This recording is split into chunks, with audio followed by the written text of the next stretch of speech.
Hello student, कैसे हैं आप? Welcome to my YouTube channel root class.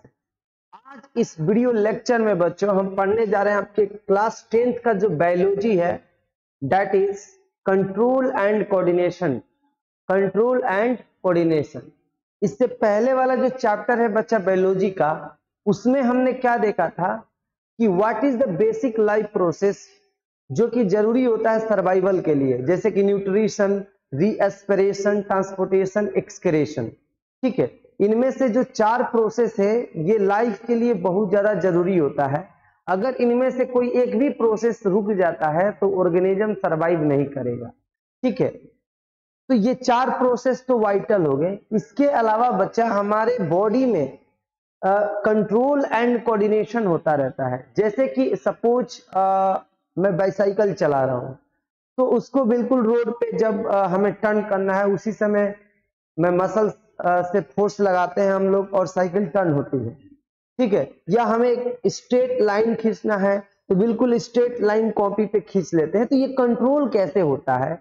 हमारा जो हैंड है स्ट्रेट लाइन खींचते समय क्यों नहीं मतलब अप डाउन हो रहा है? समझ में आ रहा है कि नहीं आ रहा है? तो हमारे बॉडी में बच्चा कैसे कंट्रोल होता है? कंट्रोल मतलब नियंत्रण कैसे होता है। कोऑर्डिनेशन का मतलब होता है कि तालमेल में सब चीज हो रहा है। कोऑर्डिनेशन यानी हमारे बॉडी में, जैसे कि हमारा डाइजेस्टिव सिस्टम देखो कैसे फूड, जैसे ही हम फूड को निगल रहे हैं तो वो कैसे नीचे जा रहा है। आखिर वो क्या चीज है जो फूड को नीचे पुश कर रहा है? जैसे कि आपने देखा पेरिस्टाल्टिक मूवमेंट। ये पेरिस्टाल्टिक मूवमेंट क्यों हो रहा है, कौन कर रहा है, कैसे हो रहा है? समझ में आ रहा है कि नहीं आ रहा है? स्टोमक में जैसे ही फूड जाता है वहां पे एंजाइम बाहर आ जाता है, और फिर स्मॉल इंटेस्टाइन में जब जाता है तो लीवर अपना एंजाइम सेक्रेट करता है, या जो भी चीज सेक्रेट करता है। तो ये सारा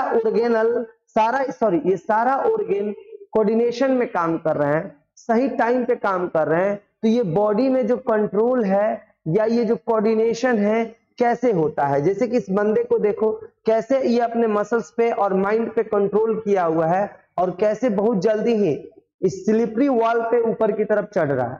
तो कहने का मतलब है ये कैसे हो रहा है। ठीक है, यानी हमारे बॉडी में कोई भी चीज कंट्रोल कैसे होता है और कैसे कोऑर्डिनेशन होता है। तो यहाँ पे बच्चा पॉइंट है कि to survive life on earth living organism moves. जिंदा रहने के लिए अर्थ पर लिविंग ऑर्गेनिज्म न्यूट्रिशन करते हैं, रीएस्पिरेशन करते हैं, ट्रांसपोर्टेशन एंड एक्सक्रेशन होता है। उसी तरह से जिंदा होने के लिए ऑर्गेनिज्म को मूव भी करना होता है। और 2 तरह का बच्चा मूवमेंट होता है। यहाँ पे 2 तरह का मूवमेंट होता है। 2 तरह का यहाँ पे मूवमेंट होता है। रिलेटेड टू ग्रोथ एक मूवमेंट होता है, और related to response change in environment, यानी इन्वायरमेंट में कुछ अगर चेंज हुआ, इन्वायरमेंट में अगर कुछ चेंज हुआ तो हमारे बॉडी में एक मूवमेंट होता है, या एक ग्रोथ से रिलेटेड मूवमेंट होता है। जैसे कि अगर ये बच्चा सीड जर्मिनेट कर रहा है और ये ग्रो कर रहा है, ये मूव कर रहा है। ये मूव कर रहा है क्यों? क्योंकि ये ग्रो कर रहा है। तो यहाँ पे जो मूवमेंट हो रहा है ये ऊपर की तरफ मूव करते हुए जा रहा है। ये जो मूवमेंट है बच्चा ग्रोथ से रिलेटेड मूवमेंट है, ग्रोथ से रिलेटेड मूवमेंट है। वही कुछ जो मूवमेंट होते हैं बच्चा रिस्पॉन्स में होते हैं। कि किस चीज के रिस्पॉन्स में? तो इन्वायरमेंट में अगर कुछ चेंज हुआ, सपोज अगर मैंने तेज रोशनी, खूब ब्राइट लाइट हम आपके चेहरे पर अगर डाल दें तो आंख की जो पलकें ऐसे गिर जाती है, तो ये भी एक मूवमेंट हुआ। बट ये मूवमेंट ग्रोथ रिलेटेड नहीं है। ये मूवमेंट ग्रोथ रिलेटेड नहीं है, बल्कि प्रोटेक्शन के लिए है। क्योंकि आंख में अगर ज्यादा लाइट जाएगा तो आंख डैमेज हो जाएगा, रेटिना खराब हो जाएगा। तो इसीलिए कभी भी जो मूवमेंट होता है 2 तरह से देखा जाता है, एक ग्रोथ से रिलेटेड और एक इन्वायरमेंट में चेंज होता है तो उसके रिस्पॉन्स में एक मूवमेंट होता है। जैसे कि अगर आपके बॉडी में या हैंड में कुछ हॉट ऑब्जेक्ट टच में आ जाता है तो सडन आप हाथ खींच लेते हो। ये जो मूवमेंट हुआ it is not related to the growth, बल्कि ये प्रोटेक्शन के लिए हुआ। ये जो कंट्रोल हुआ यही तो पढ़ना है कि कैसे हो रहा है। कैसे हॉट प्लेट अगर आपके हैंड में टच कर रहा है तो सडन हाथ खींच लेते हो, ये सब कैसे हो रहा है? आखिर कैसे कंट्रोल हो रहा है, यही इस चैप्टर में हमें क्या करना है, पढ़ना है। लिखा है कि each kind of change in the environment. बच्चा इन्वायरमेंट में चाहे कोई भी चेंज होता है, ठीक है, evoke an appropriate movement in a response. अगर इन्वायरमेंट में कुछ भी चेंज होता है तो हमारे बॉडी में बच्चा एक मूवमेंट होता है उसके रिस्पॉन्स में। ठीक है, जैसे कि इस कैट को देखो, ये कैट बच्चा रैट के पीछे दौड़ रही है, तो ये जो मूवमेंट है it is not related to the growth. ठीक है, तो ये मूव कर रही है तो ये अपने बॉडी को कंट्रोल भी कर रही होगी ना, तो ये कैसे कंट्रोल कर रही है, कैसे पूरे बॉडी, इसके पूरा बॉडी का जो ऑर्गेन है या हैंड है, मसल्स है, बोन है, यानी जब कोई ऑर्गेनिज्म दौड़ता है तो बच्चा मसल्स का यूज होता है और बोन का यूज होता है। तो कैसे बोन और मसल्स एक दूसरे को कोऑर्डिनेट कर रहे हैं ताकि ये सेफली इसके पीछे दौड़ पा रही है, ये फिसल क्यों नहीं रही है और ये गिर क्यों नहीं रही है, आखिर इसमें कैसे कंट्रोल हो रहा है, यही इस चैप्टर में हम पढ़ेंगे। जैसे कि ये बच्चा इस फुटबॉल को किक मार रही है, तो ये कैसे ये पैर को मूव करके लेके जाती है इस फुटबॉल के पास, ये पैर इधर क्यों नहीं आ जाता और इधर क्यों नहीं आ जाता, फुटबॉल पे ही कैसे जा रहा है, ये कैसे कंट्रोल कर रही है अपने आप को, तो ये सारा चीज हमें पढ़ना है बच्चा। ठीक है, तो हमारे नेचर में दो तरह के मूवमेंट हो गए बच्चा, ग्रोथ से रिलेटेड और एक एनवायरनमेंट में जो चेंज हो रहा है उसके रिस्पॉन्स में एक मूवमेंट हो रहा है। All this movement in response to the environment is carefully controlled and coordinated. जितने भी मूवमेंट होते हैं बच्चा, इन्वायरमेंट के रिस्पॉन्स में जो मूवमेंट होता है, इन्वायरमेंट में कुछ चेंज हुआ उसके रिस्पॉन्स में जो बॉडी में मूवमेंट होता है, ये केयरफुली कंट्रोल्ड होते हैं। ठीक है, जैसे कि ये जो तुम्हारी यहाँ पे बच्चा कैट है, ये दौड़ रही तो बिल्कुल कंट्रोल्ड है। ठीक है, ये फिसल नहीं रही है और ये इसके सारे मसल्स एंड बोन एक दूसरे को कोऑर्डिनेट कर रहे हैं। ठीक है, तो इन्वायरमेंट में कोई भी चेंज हो रहा है तो हमारे बॉडी में एक रिस्पॉन्स आता है और उस रिस्पॉन्स के चलते हमारे बॉडी में मूवमेंट होता है और ये movement carefully controlled and coordinated होता है। और इस चैप्टर में हम यही पढ़ने जा रहे हैं कि कैसे कंट्रोल होता है और कैसे कोऑर्डिनेशन चलता है हमारे बॉडी में। ठीक है, तो बच्चा हमारे अगर बॉडी में कंट्रोल सिस्टम की बात करें तो दो तरह के कंट्रोल सिस्टम है, एक नर्वस सिस्टम और एक बच्चा endocrine system. Nervous system and endocrine system. Nervous system में बच्चा ब्रेन होता है, स्पाइनल कोड होता है, ये जो है ये स्पाइनल कोड होता है, अभी आगे डिटेल में देखेंगे स्पाइनल कोड। ठीक है, और ये पूरे स्पाइनल कोड से बच्चा नर्व निकली रहती है, ये पूरा एक नेटवर्क होता है। ठीक है, जो पूरे बॉडी में फैला होता है। सपोज अगर यहाँ पे बच्चा कांटा चुभ गया तो उसका जो सेंसेशन है वो ब्रेन में जाता है और फिर वहां से बच्चा रिस्पॉन्स में ये पैर हटाना पड़ता है। ये कैसे हो रहा है वही सारा चीज पढ़ना है। तो ये एक नर्वस सिस्टम है जिसमें बच्चा ब्रेन आता है, स्पाइनल कोड आते हैं और नर्व्स आते हैं। दूसरा कंट्रोल एक हमारे बॉडी में होता है एंडोक्राइन सिस्टम। इस सिस्टम में बच्चा क्या होते हैं, बहुत सारे ग्लैंड्स होते हैं, जैसे कि adrenal glands, thyroid glands, pituitary glands, pineal glands, hypothalamus. ठीक है, बहुत तरह के ग्लैंड्स होते हैं जो कुछ केमिकल सेक्रेट करते हैं जिनको हम लोग बच्चा हार्मोन्स कहते हैं। ये हार्मोन्स हमारे बॉडी में भी क्या करते हैं, कंट्रोल करते हैं इन हार्मोन्स के थ्रू। जैसे अगर हमारे बॉडी में बच्चा शुगर का लेवल बढ़ता है तो जो पेनक्रियाटिक हार्मोन है, पेनक्रियास से जो हार्मोन्स निकलते हैं वो हार्मोन्स, जैसे कि पेनक्रियास से इंसुलिन हार्मोन निकलता है, वो हार्मोन हमारे बॉडी में शुगर के लेवल को कंट्रोल करता है। कंट्रोल तो कर रहा है ना भाई। तो ये जो कंट्रोल है एंडोक्राइन सिस्टम कहा जाता है, क्योंकि यहाँ पे कुछ ग्लैंड्स भाग लेते हैं। ग्लैंड्स क्या होते हैं बच्चा, सेल या ग्रुप ऑफ सेल होते हैं जो सर्टेन टाइप ऑफ केमिकल्स बनाते हैं जिन्हें हार्मोन्स कहा जाता है। ये हार्मोन्स जब बॉडी में निकलते हैं तो हमारे बॉडी में कुछ चेंजेज होता है। ठीक है, कुछ कंट्रोल होता है और इस तरह की चीजें होता है। तो सबसे पहले बच्चा हम लोग पढ़ेंगे नर्वस सिस्टम। क्या पढ़ेंगे, नर्वस सिस्टम। एनिमल में हम लोग पढ़ेंगे नर्वस सिस्टम। प्लांट में तो नर्वस सिस्टम होता ही नहीं है। प्लांट में कैसे कंट्रोल होता है वो आगे हम डिस्कस करेंगे और देखेंगे। Control and coordination are provided by nervous and muscular tissue. बच्चा हमारे बॉडी में जो कंट्रोल एंड कोऑर्डिनेशन होता है वो नर्वस एंड मस्कुलर टिश्यू के द्वारा होता है। ठीक है, नर्वस एंड मस्कुलर टिश्यू। तो नर्वस टिश्यूज में ब्रेन, स्पाइनल कोड, नर्व आते हैं, और मस्कुलर टिश्यू बच्चे जैसे स्किन के नीचे ये मसल्स है, ब्रेन के थ्रू, नर्व के थ्रू इंफॉर्मेशन आता है, और मसल्स के जो सेल कॉन्ट्रैक्ट होते हैं तो बोन पे फोर्स लगता है, और बोन हम क्या कर पाते हैं, मूव करा पाते हैं। समझ में आ रहा है कि नहीं आ रहा है? तो मसल्स एंड नर्वस टिश्यूज के थ्रू हमारे बॉडी में कंट्रोल होता है। और एक नर्वस टिश्यू में बच्चा जो सेल होता है उसे न्यूरॉन कहते हैं, और एक न्यूरॉन ऐसे दिखाई देता है, इसको नर्व फाइबर भी कहते हैं, इसको न्यूरॉन भी कहते हैं, नर्व फाइबर भी कहते हैं, या इसको नर्व सेल भी कहते हैं, नर्व सेल कहते हैं। बच्चा समझ में आ रहा है कि नहीं आ रहा है? ऐसे कई नर्व सेल या नर्व फाइबर आपस में बच्चा ट्विस्टेड होते हैं तो नर्व बनता है, और ये सारे नर्व जाकर स्पाइनल कोड में जाके जुड़ जाते हैं। मानो कि स्पाइनल कोड घर में आने वाला एक मेन इलेक्ट्रिक वायर है, और उससे ब्रांच निकल जाते हैं जो बॉडी के हर पार्ट में पहुंचे रहते हैं। बॉडी के हर पार्ट में होने वाले सेंसेशन को ये ब्रेन तक लेके जाते हैं, और ब्रेन से वापस कमांड आता है कि उस सेंसेशन के रिस्पॉन्स में क्या होगा। जैसे कि यहाँ पे अचानक हॉट प्लेट टच में आ गया तो ये इंफॉर्मेशन बच्चा ब्रेन में जाएगा, और वहां से एक कमांड वापस आएगा ताकि मैं हैंड क्या करूंगा, हटा लूंगा। ठीक है, तो इस तरह से होता है ये पूरा ब्रेन और स्पाइनल कोड, ये नर्वस टिश्यू है, और नर्वस टिश्यू इनका बेसिक यूनिट जो होता है दैट इज न्यूरॉन होता है।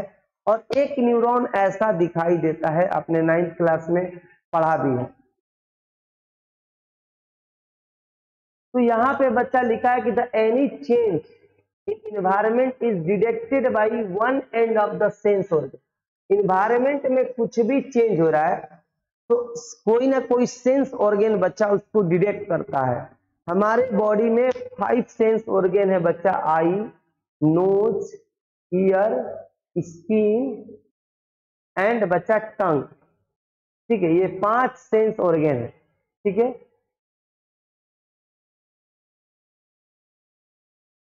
5 सेंस ऑर्गन है, नोज, स्किन, आई, ईयर, टंग। यानी इन्हीं ऑर्गन से हमें सेंस होता है, बाहर की दुनिया का ज्ञान पता चलता है कि क्या हो रहा है।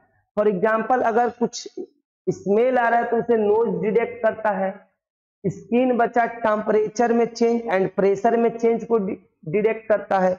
अगर मैं ऐसे प्रेस करूं तो ये इंफॉर्मेशन माइंड तक जा रहा है, या कोई गर्म चीज या ठंडा चीज कांटेक्ट में आ गया तो वो इंफॉर्मेशन माइंड में देता है स्किन। आई में बच्चा लाइट को डिटेक्ट करता है, ईयर साउंड को डिटेक्ट करता है, और टंग बच्चा टेस्ट को डिटेक्ट करता है। तो ये 5 सेंस ऑर्गन है जो हमारे बॉडी में इंफॉर्मेशन देते हैं बाहरी दुनिया का। इन्हीं ऑर्गन से हमें बाहरी दुनिया का ज्ञान पता चलता है। ठीक है, तो लिखा है कि ईच सेंस ऑर्गन, इन सभी सेंस ऑर्गन में बच्चा चाहे आई हो चाहे नोज हो, there is a special neuron, ऐसा ही न्यूरॉन होता है लेकिन वो स्पेशलाइज होता है, which detects the environmental change. Environment में होने वाले चेंज को एक स्पेशलाइज न्यूरॉन डिटेक्ट करता है। चाहे टेस्ट, अगर वो बच्चा टंग में है तो, अगर ईयर में है तो वहां का जो स्पेशलाइज न्यूरॉन है साउंड को डिटेक्ट करेगा। अगर आंख में है तो वो लाइट में जो होने वाला चेंज है उसको डिटेक्ट करेगा। इन्वायरमेंटल चेंज को बच्चा स्टिमुलस कहते हैं, याद रखना।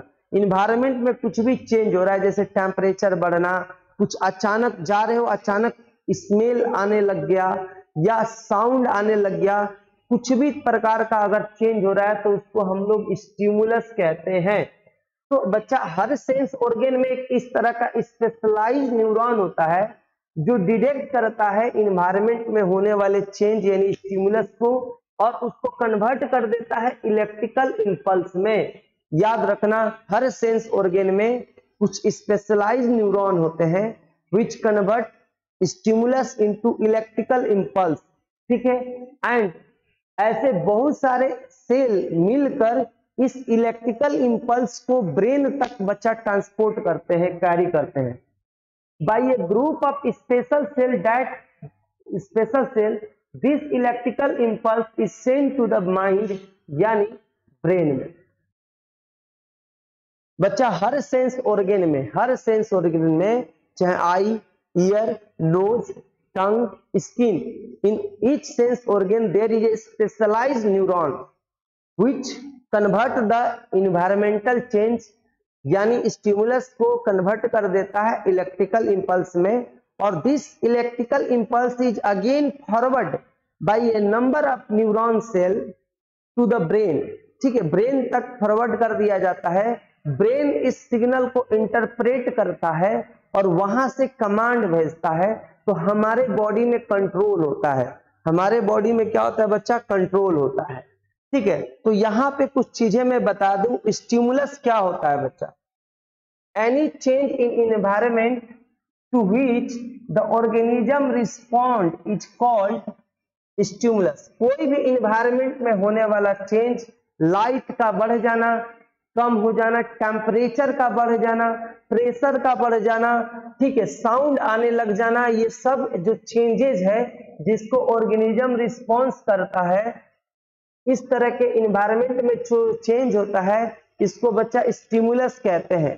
जैसे टचिंग ए हॉट प्लेट, अगर हॉट प्लेट हम टच कर रहे हैं या कोई इलेक्ट्रिक आयरन टच हो जा रहा है तो स्किन के आसपास क्या चेंज हो जा रहा है बच्चा? टेम्परेचर चेंज हो रहा है, टेम्परेचर। तो ये टेम्परेचर चेंज होना एक इन्वायरमेंटल चेंज है, यानी ये स्टिमुलस है। अब रिस्पॉन्स क्या होगा? जैसे ही हॉट प्लेट टच हुआ, रिस्पॉन्स में हमारी बॉडी हैंड को वहां से खींच लेगी, विथड्रॉ कर लेगी। ठीक है, the reaction of our body to a stimulus. ठीक है, यानी रिस्पॉन्स क्या होता है बच्चा? उस स्टिमुलस के रिस्पॉन्स, स्टिमुलस के प्रति क्या बॉडी में एक्शन हो रहा है, दैट इज कॉल्ड रिस्पॉन्स। जैसे कि इस रिस्पॉन्स क्या हुआ कि withdrawal of our hand on touching hot plate. Hot plate touch होने के बाद हमने अपना हाथ क्या कर लिया बच्चा? खींच लिया। उसके बाद रिसेप्टर्स क्या होते हैं? तो देखो बच्चा, रिसेप्टर्स क्या होते हैं? ये जितने भी सेंस ऑर्गन होते हैं, जैसे कि मैंने अभी बताया 5 सेंस ऑर्गन है हमारे बॉडी में। हर सेंस ऑर्गन में बच्चा स्पेशलाइज्ड टिप्स होता है कुछ नर्व सेल का, जो डिटेक्ट करता है इंफॉर्मेशन, यानी स्टिमुलस को डिटेक्ट करता है। ठीक है, उन्हीं को रिसीप्टर कहा जाता है। यानी रिसीप्टर देखा जाए तो बेसिकली एक तरह के न्यूरॉन सेल होते हैं जो कि स्पेशलाइज होते हैं किसी स्टिमुलस को चेंज करने में। जैसे कि अगर हम बात करें बच्चा कान में, तो कान में जो न्यूरॉन है वो इस तरह से स्पेशलाइज्ड है कि साउंड को बदल देगा इलेक्ट्रिकल इंपल्स में। जैसे कि माइक्रोफोन होता है जिसमें हम हेलो हेलो कहते हैं, तो माइक्रोफोन भी साउंड को इलेक्ट्रिकल सिग्नल में बदल रहा है। उसी तरह से कान में भी there are certain specialised neuron cell which convert the stimulus into electrical impulse. ठीक है, तो such specialised neuron are called receptors. क्या कहलाते हैं बच्चा? रिसेप्टर्स कहलाते हैं, जो स्टिमुलस को इलेक्ट्रिकल इंपल्स में उनका बदलना काम होता है। उसके बाद कुछ दूसरे तरह के बच्चा न्यूरॉन सेल होते हैं जिनको सेंसरी न्यूरॉन कहते हैं, अभी आगे हम पढ़ेंगे, जो इस स्टिमुलस में जो स्टिमुलस के प्रति जो चेंज हुआ है, यानी जो इलेक्ट्रिकल इंपल्स बना है, उसको ये ब्रेन तक फॉरवर्ड करेंगे। ब्रेन तक क्या करेंगे बच्चा? उसको फॉरवर्ड करेंगे। समझ में आ रहा है कि नहीं आ रहा है? तो इस तरीके से बच्चा नोज में 5 सेंस ऑर्गन होता है और according to which there are 5 type of receptor. Nose में जो रिसेप्टर्स पाया जाता है, यानी एक रिसेप्टर्स मतलब एक तरह का स्पेशलाइज्ड न्यूरॉन, उन रिसेप्टर्स को बच्चा ओल्फैक्टरी रिसेप्टर्स कहा जाता है, जो स्मेल को बदल देता है इलेक्ट्रिकल इंपल्स में। टंग में बच्चा गस्टेटरी रिसेप्टर्स पाया जाता है, जो बदल देता है टेस्ट को किसमें बच्चा? इलेक्ट्रिकल इंपल्स में। और ईयर में बच्चा फोनो रिसेप्टर होता है, जो कन्वर्ट करता है साउंड को इलेक्ट्रिकल इंपल्स में। स्किन में थर्मो रिसेप्टर होता है, जो कन्वर्ट करता है हीट या प्रेशर को किसमें बदल देता है? इलेक्ट्रिकल इंपल्स में। आई में बच्चा फोटो रिसेप्टर होते हैं जो कन्वर्ट कर देते हैं लाइट को इलेक्ट्रिकल इंपल्स में। चाहे कोई भी रिसेप्टर हो, वो स्टिमुलस को किस में बदल रहे हैं? इलेक्ट्रिकल इंपल्स में। और ये इलेक्ट्रिकल इंपल्स नर्व के थ्रू अगेन, यानी एक दूसरे तरह के न्यूरॉन के द्वारा अगेन ब्रेन में कैरी किए जाते हैं, फॉरवर्ड किए जाते हैं। और इस तरह से ब्रेन में हमें सेंसेशन का पता चलता है। ब्रेन उस पर इंटरप्रेट करेगा और कमांड भेजता है एक दूसरे तरह के न्यूरॉन से, जिसको मोटर न्यूरॉन कहते हैं। और फिर जो इफेक्टर है, जैसे कि मसल्स इफेक्टर है, सपोज यहाँ पे किसी ने पिंच किया, ये इंफॉर्मेशन बच्चा ब्रेन में गया, फिर वहां से एक दूसरे न्यूरॉन के थ्रू वो इंफॉर्मेशन कमांड आया और इफेक्टर यहाँ पे जैसे कि मसल्स जो है कंट्रैक्ट होगी और ये हैंड जो है बच्चा ऐसे हट जाएगा। समझ में आ रहा है कि नहीं आ रहा है? तो ये है बच्चा नर्वस कंट्रोल। Nervous control. तो चूंकि नर्वस टिश्यू की बार बार बात आ रहा है, तो नर्वस टिश्यू के बारे में हम डिटेल में पढ़ेंगे। और ये जो नर्वस टिश्यू बना किससे रहता है बच्चा? तो नर्वस टिश्यू बना रहता है एक स्पेशलाइज्ड सेल, जिसको हम लोग क्या बोलते हैं? न्यूरॉन। क्या बोलते हैं बच्चा? न्यूरॉन कहते हैं। क्या बोलते हैं? न्यूरॉन। तो इस न्यूरॉन के बारे में अगर हम सही से समझ लेंगे तो पूरा का पूरा नर्वस टिश्यू कैसे वर्क करता है, ये हमें अच्छे तरीके से क्या हो जाएगा? समझ में आएगा। तो स्ट्रक्चर ऑफ न्यूरॉन की बात करें तो बच्चा, न्यूरॉन एक तरह का सेल ही होता है, लेकिन थोड़ा सा ये इसका जो स्ट्रक्चर होता है बाकी सेलों से थोड़ा ऑड होता है, थोड़ा हटके होता है। सभी सेलों की तरह इसमें भी बच्चा न्यूक्लियस पाया जाता है। इसमें भी क्या पाया जाता है? न्यूक्लियस। ठीक है, न्यूक्लियस पाया जाता है और साइटोप्लाज्म भी होता है। ठीक है, और सेल बॉडी भी होता है। सेल बॉडी में से, इस सेल के सेल बॉडी में से बच्चा ब्रांची पार्ट, शॉर्ट ब्रांची पार्ट ऐसे निकले होते हैं। इन ब्रांची पार्ट्स को बच्चा हम लोग डेंड्राइट कहते हैं। क्या बोलते हैं? डेंड्राइट कहते हैं। ठीक है, तो डेंड्राइट क्या होता है बच्चा? डेंड्राइट क्या होता है? Many short branched parts arise from the cell body. Cell body से ये जो ब्रांची पार्ट्स, छोटे छोटे जो ब्रांची पार्ट्स निकले होते हैं, उन्हीं को डेंड्राइट कहा जाता है। ये क्या करते हैं? तो detect stimuli at the dendritic tips. तो ये जो डेंड्रेटिक टिप्स है, इन टिप्स पे बच्चा कोई भी स्टिमुली, कोई भी स्टिमुलस, कोई भी जो चेंज हो रहा है एनवायरनमेंट में, उसको ये डिटेक्ट करते हैं। ठीक है, उसको ये क्या करते हैं बच्चा? डिटेक्ट करते हैं। ठीक है, एक्सॉन क्या होता है? तो ये एक्सॉन बच्चा लंबा सा पार्ट निकला रहता है सेल बॉडी से। Neuron has a single long part. एक ही लंबा सा पार्ट जो होता है, बहुत लंबा सा पार्ट होता है, जिसको बच्चा हम लोग एक्सॉन कहते हैं। क्या कहते हैं? एक्सॉन। उसके बाद नर्व एंडिंग। नर्व एंडिंग क्या बच्चा? At axon end axon at its end. ये जो एक्सॉन अंदर अंदर ये जो जा रहा है बच्चा, इसके एंड पर ये फिर से ब्रांची हो जाता है, फिर से ऐसे ब्रांची हो जाता है। देख रहे हो? तो ये जो एक्सॉन जा रहा है, तो ये एंड पर फिर से ये क्या हो जाता है बच्चा? ब्रांची हो जाता है। ठीक है, जिनको हम नर्व एंडिंग कहते हैं। क्या बोलते हैं बच्चा? Nerve ending. ठीक है, तो जो ये एक्सॉन निकलता है, ये जाकर एंड पर ब्रांची हो जाता है, जिसको हम नर्व एंडिंग कहते हैं। और ये बच्चा, ये थोड़ा सा जो वॉयलेट कलर के ये जो थैले जैसे दिखाई दे रहे हैं, इन स्ट्रक्चर्स को बच्चा हम लोग बोलते हैं माइलिन शीथ। क्या बोलते हैं? माइलिन शीथ बोला जाता है बच्चा, माइलिन शीथ। ठीक है, तो ये एक सिंपल स्ट्रक्चर हो गया आपका न्यूरॉन का, या नर्व सेल का, या नर्वस सेल का। कई नाम से इसको जाना जाता है। नर्व फाइबर भी बोला जाता है, कई बार न्यूरॉन बोला जाता है, नर्व सेल कहा जाता है। ठीक है, तो ये एक बेसिक स्ट्रक्चर है।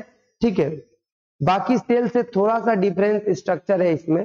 बाकी सेल के तरह इसमें भी न्यूक्लियस वगैरह सब चीज पाया जाता है। तो बच्चा यहाँ पे नर्व क्या होता है? तरह की many nerve fibre. Nerve fibre यानी नर्व सेल, बहुत सारे ऐसे सेल। ये बच्चा एक नर्व सेल है या नर्व फाइबर है। बहुत सारे ऐसे सेल आपस में बाउंड होके कनेक्टिव टिश्यू के द्वारा एक नर्व बनाते हैं। क्या बनाते हैं? नर्व। जैसे कि धागा आपने देखा होगा, धागा को अगर उल्टा डायरेक्शन में आप ट्विस्ट करो तो उसमें से और फाइबर्स निकलेंगे, पतले पतले फाइबर्स निकलेंगे। तो बहुत सारे फाइबर्स को जब ट्विस्ट किया जाता है तो एक यान, एक धागा बन जाता है। ठीक है। उसी तरह से बहुत सारे ऐसे नर्व सेल या नर्व फाइबर आपस में कनेक्टेड हो जाते हैं कनेक्टिव टिश्यू के द्वारा, किसी कनेक्टिव टिश्यू के द्वारा। तो एक बड़ा सा बंडल यानी एक धागे की तरह मानो यहाँ पे क्या बन जाता है बच्चा, नर्व बन जाता है।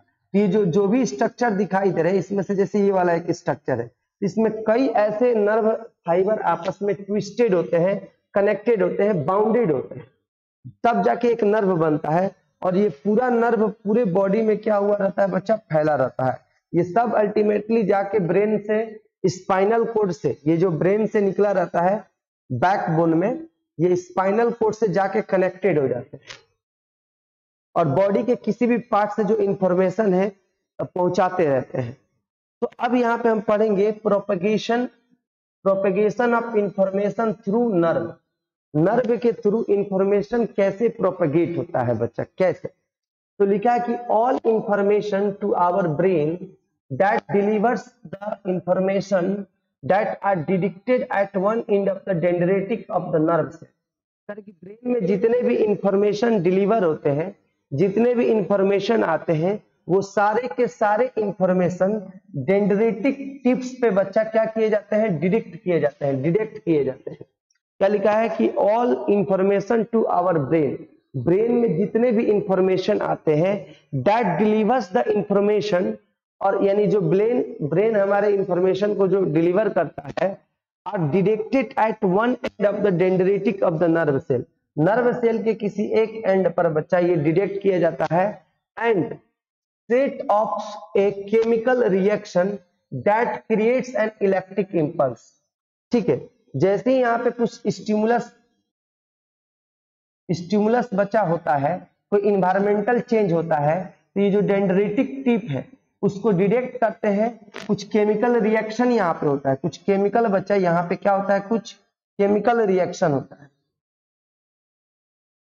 ठीक है, केमिकल रिएक्शन होता है और ये केमिकल रिएक्शन जैसे ही होता है यहाँ पे एक इलेक्ट्रिकल इंपल्स बनता है और ये इलेक्ट्रिकल इंपल्स बच्चा डेंड्रेटिक टिप से होते हुए सेल बॉडी से होते हुए एक्सॉन से होते हुए नर्व एंडिंग तक चला जाता है, ठीक है।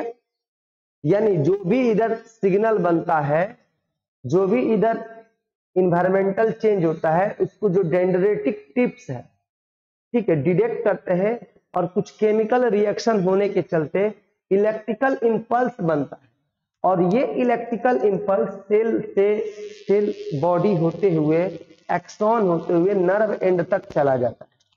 समझ में आ रहा है कि नहीं आ रहा है? This impulse travels from the dendrite to the cell body and then along the axon to its end. ठीक है, ये सिग्नल बच्चा है, इलेक्ट्रिकल इंपल्स एंड तक चला जाता है, at the end of axon the electrical impulse sets up the release of some chemical. जैसे ही यहाँ पे इलेक्ट्रिकल सिग्नल आता है तो यहाँ से कुछ केमिकल रिलीज होता है, यहाँ पे बच्चा कुछ क्या होता है, केमिकल रिलीज होता है। ठीक है, केमिकल रिलीज होता है। बीच केमिकल क्रॉस द गैप, ये जो गैप है इसको क्रॉस करता है। इसके पीछे भी एक बच्चा न्यूरॉन सेल है, इसके पीछे भी एक इस तरह का क्या है, न्यूरॉन सेल। ठीक है, इसके पीछे भी एक न्यूरॉन सेल है। तो ये केमिकल, जो केमिकल यहाँ पे जैसे इलेक्ट्रिकल इंपल्स इधर से आता है, यहाँ से कुछ केमिकल निकलता है और ये केमिकल ट्रैवल करके फिर पिछले वाले न्यूरॉन सेल, नर्व सेल के पास आता है।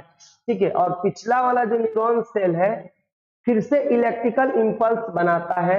इसके जो डेंड्राइट है पिछले वाले न्यूरॉन सेल के, ये इस केमिकल में जो चेंज होता है उसको डिटेक्ट करके फिर से इलेक्ट्रिकल इंपल्स बनाते हैं। क्या लिखा है कि the chemical cross the gap, और इस गैप को बच्चा सिनेप्स भी कहते हैं, याद रखना। दो न्यूरॉन सेल के बीच का जो गैप होता है, जो दो न्यूरॉन सेल के बीच का जो गैप होता है, ये जो गैप है इसको हम सिनेप्स कहते हैं। And start a similar electrical impulse, एक सिमिलर इलेक्ट्रिकल इंपल्स बनता है in a dendrite of the next neuron. यानी जो नेक्स्ट न्यूरॉन है इसमें फिर से एक इंपल्स बनता है इस केमिकल में जो चेंज हो रहा है।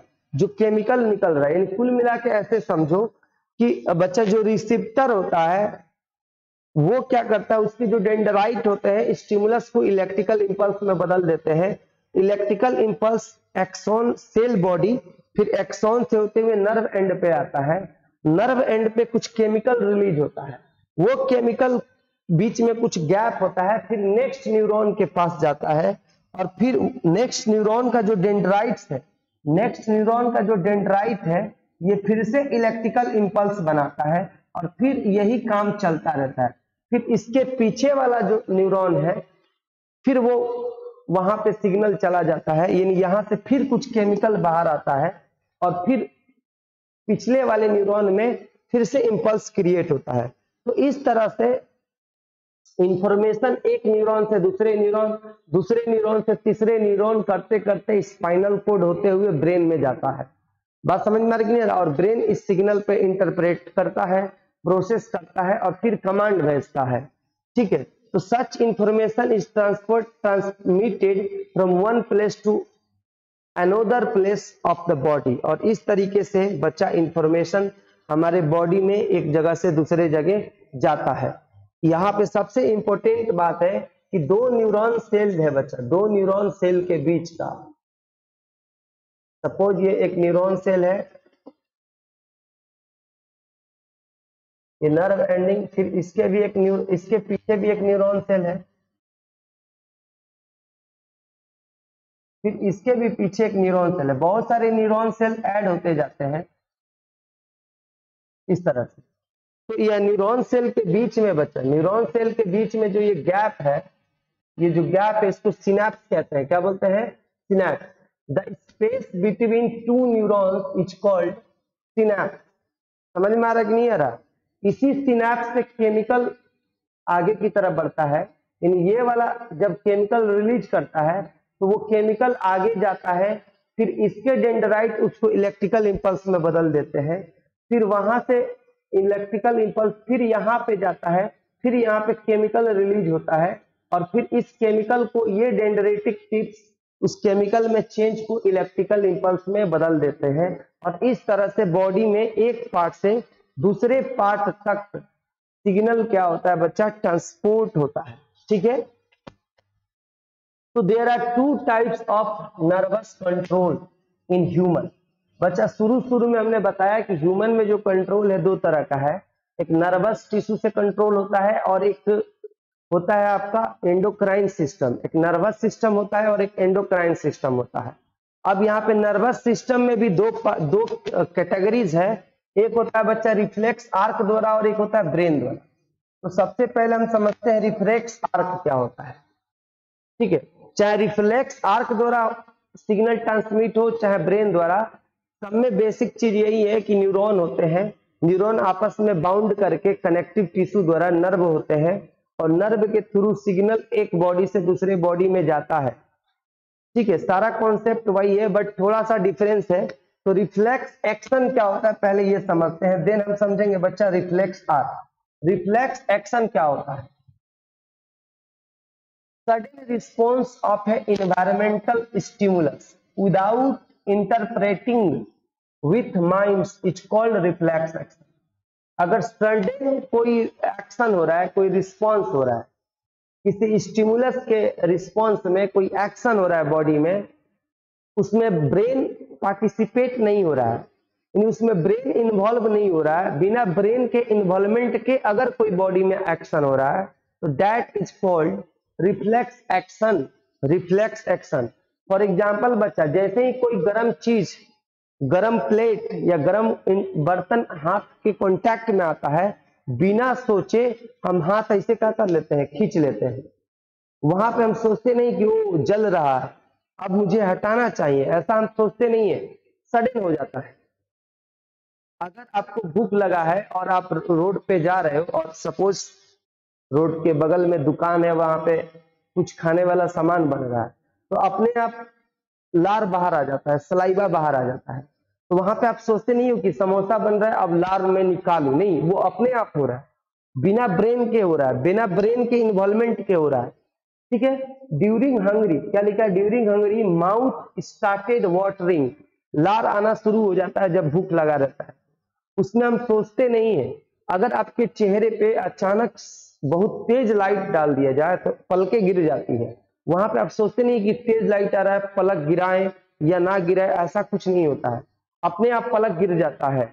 यानी कुछ ऐसे एक्शन बॉडी में होते हैं जिसमें ब्रेन इन्वॉल्व नहीं होता है, ब्रेन इन्वॉल्व नहीं होता है। ठीक है, तो वैसे एक्शन जिसमें ब्रेन या माइंड का कोई इन्वॉल्वमेंट नहीं होता है, बिना ब्रेन और माइंड के इंटरप्रिटेशन के ही हो जाता है, वैसे एक्शन को बच्चा हम लोग क्या बोलते हैं? रिफ्लेक्स एक्शन कहते हैं। अब रिफ्लेक्स आर क्या है? After detecting sudden change in environment, अगर अचानक कुछ एनवायरमेंट में चेंज हो रहा है, जैसे तुम्हारे हाथ में अचानक गर्म चीज टच में आ जाए, टेम्परेचर बदल गया, अचानक बहुत ज्यादा लाइट हो गया, ठीक है,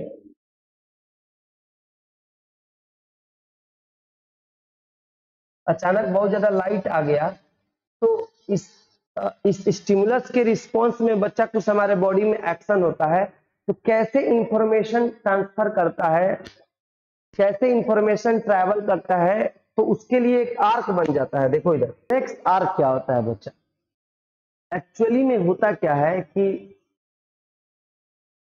जब हमें स्टिमुलस, जो रिसिप्टर होते हैं बच्चा, जो रिसिप्टर जैसे कि स्किन में हॉट प्लेट टच करके, तो यहाँ के जो रिसिप्टर होते हैं कुछ इलेक्ट्रिकल इंपल्स बनाएंगे, यानी रिसिप्टर मतलब एक तरह का न्यूरॉन सेल होगा जिसके डेंड्रेटिक जो टिप है वो डिटेक्ट करेगा और इलेक्ट्रिकल इंपल्स जनरेट करेगा। वो इलेक्ट्रिकल जो इंपल्स है बच्चा एक स्पेशल टाइप ऑफ न्यूरॉन उसको फॉरवर्ड करता है, जिसे हम बोलते हैं सेंसरी न्यूरॉन। क्या बोलते हैं? Sensory neuron. यानी जैसे ही रिसिप्टर किसी स्टिमुलस को, इन्वायरमेंटल चेंज को इलेक्ट्रिकल इंपल्स में बदलता है, तो उसके बाद एक अलग तरह के न्यूरॉन होते हैं जिनको हम बोलते हैं सेंसरी न्यूरॉन। ये सेंसरी न्यूरॉन उस इलेक्ट्रिकल इंपल्स को आगे बढ़ाते रहते हैं। वही बात हो रहा है, सिनेप्स आता है, केमिकल रिएक्शन होता है, वो केमिकल आगे ट्रैवल करता है, वही सारा चीज यहाँ पे हो रहा है। बट ये एक तरह के स्पेशल न्यूरॉन है जो सिग्नल को ब्रेन या स्पाइनल कोड के पास पहुंचाते हैं। ठीक है, अब स्पाइनल कोड में जैसे ही सिग्नल आता है बच्चा, वहां पे होता है रिले न्यूरॉन।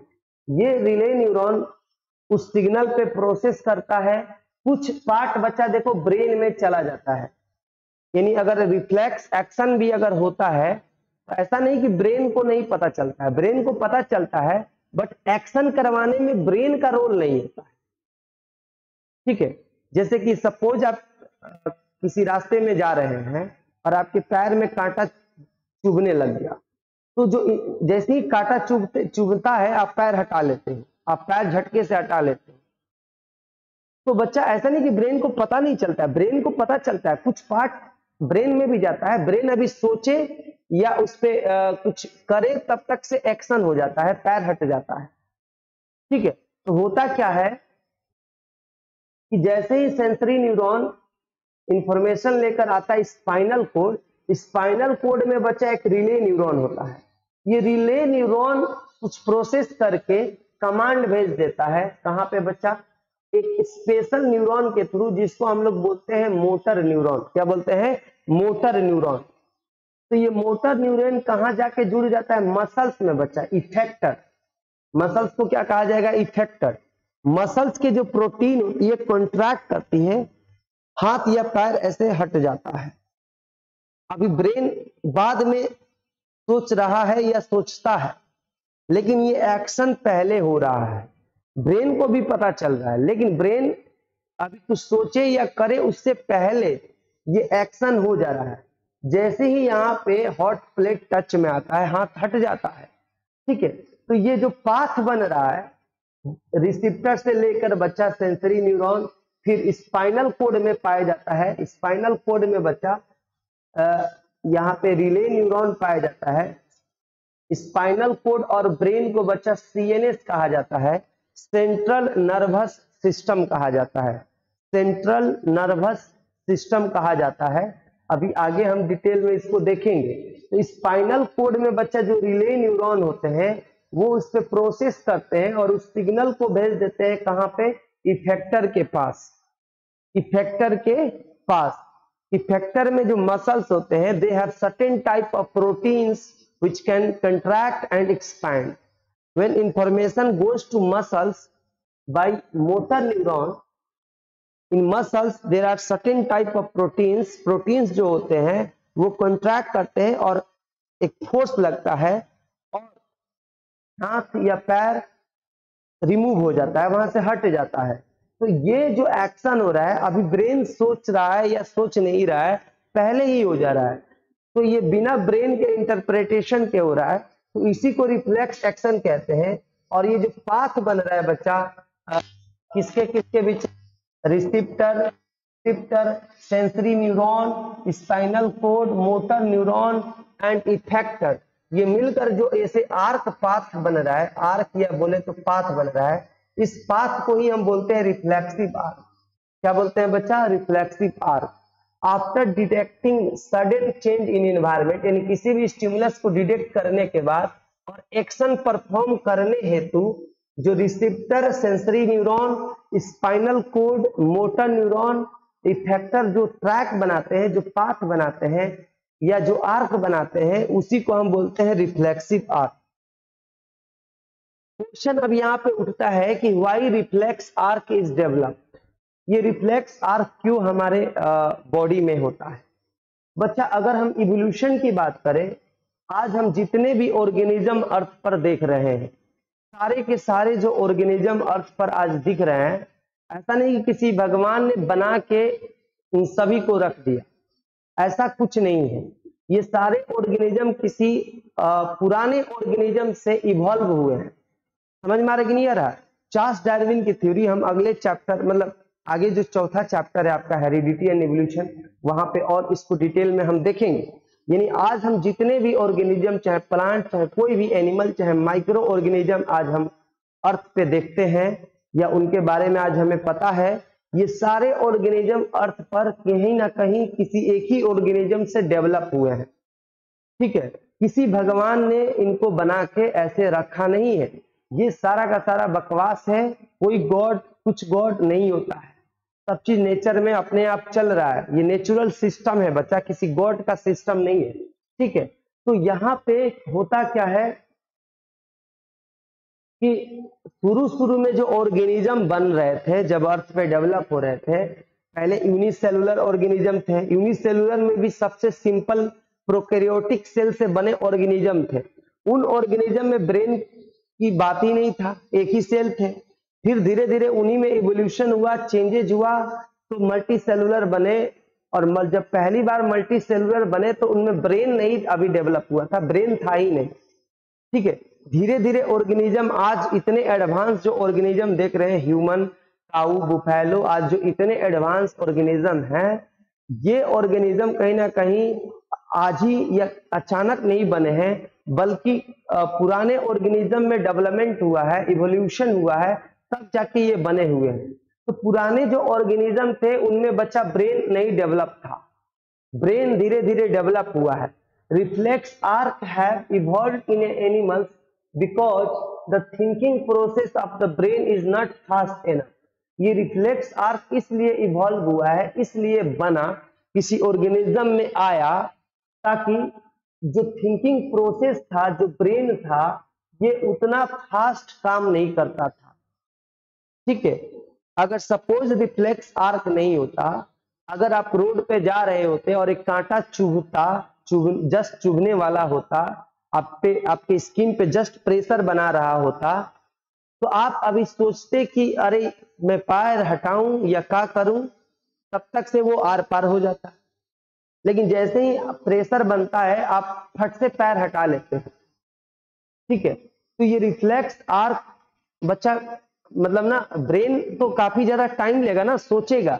रिफ्लेक्स आर्क या रिफ्लेक्स जो एक्शन हो रहा है, इसमें सोचने की कोई जरूरत नहीं है, ये सोचने से पहले हो जा रहा है। In fact many animals have very little और none of the complex neuron network needed for thinking.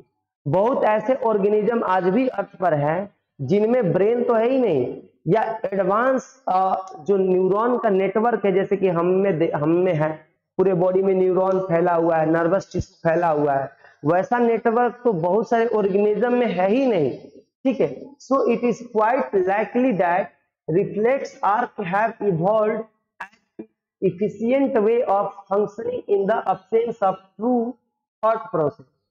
यानी इससे यह साफ क्लियर हो जाता है कि जो रिफ्लेक्स आर्क इसलिए डेवलप हुआ होगा जब ब्रेन का अभाव रहा होगा, यानी किसी ऑर्गेनिज्म में जब ब्रेन नहीं डेवलप था, ब्रेन था ही नहीं, तो रिफ्लेक्स आर्क डेवलप हुआ था। However even after complex neuron network have come into existence, लेकिन अब जो एडवांस ऑर्गेनिज्म है जैसे कि ह्यूमन, काऊ, इनमें बच्चा अब तो ब्रेन डेवलप हो चुका है, ब्रेन आ चुका है, फिर भी रिफ्लेक्स एक्शन बना है। क्यों बना है? रिफ्लेक्स आर्क कंटिन्यू है और मोर इफिशियंट है क्विक रिस्पॉन्स के लिए, आज भी बना हुआ है। इसलिए क्योंकि ब्रेन बच्चा हर जगह काम नहीं कर सकता, ब्रेन का जो थिंकिंग है, जो सोचने का प्रोसेस है, काफी स्लो है। ब्रेन के रहने के बावजूद भी रिफ्लेक्स आर्क चाहिए ही चाहिए, क्योंकि कई बार हमें क्विक रिस्पॉन्स लेना होता है और वहां पे ब्रेन ये काम नहीं कर सकता है, हादसा हो सकता है।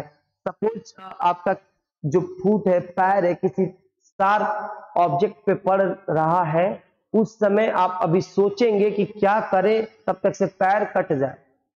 लेकिन रिफ्लेक्स आर्क के रहने से थोड़ा सा ही प्रेशर अगर आता है तो आप बहुत ही क्विकली रिस्पॉन्स लेते हो, पैर को क्या कर लेते हो, हटा लेते हो। तो रिफ्लेक्स आर्क इसलिए भी जरूरी हो जाता है, ठीक है। मतलब कॉम्प्लेक्स टिश्यू, मतलब ये कॉम्प्लेक्स ब्रेन आने के बाद भी रिफ्लेक्स आर्क का महत्व उतना ही है जितना कि ब्रेन का है। मतलब दोनों का अपना अलग अलग एक इंपॉर्टेंस हो सकता है। तो बच्चा नर्वस टिश्यू दो टाइप में हमने दो टाइप के होते हैं, दो कैटेगरी होता है, एक रिफ्लेक्स आर्क और एक ब्रेन होता है। तो अभी हमने देखा रिफ्लेक्स आर्क कैसे क्विक रिस्पॉन्स के लिए हमारे लिए बहुत जरूरी हो जाता है।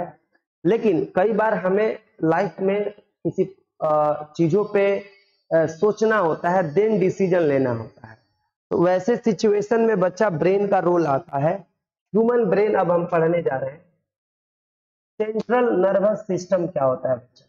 तो बच्चा यहाँ पे जो ब्रेन है और स्पाइनल कोड है, ये दोनों मिलकर सेंट्रल नर्वस सिस्टम यानी सीएनएस बनाते हैं, सीएनएस, ठीक है। ये हो गया ब्रेन, और ये जो रीढ़ की हड्डी में बच्चा स्पाइनल कोड होता है, ये दोनों मिलकर क्या बनाते हैं, CNS, central nervous system.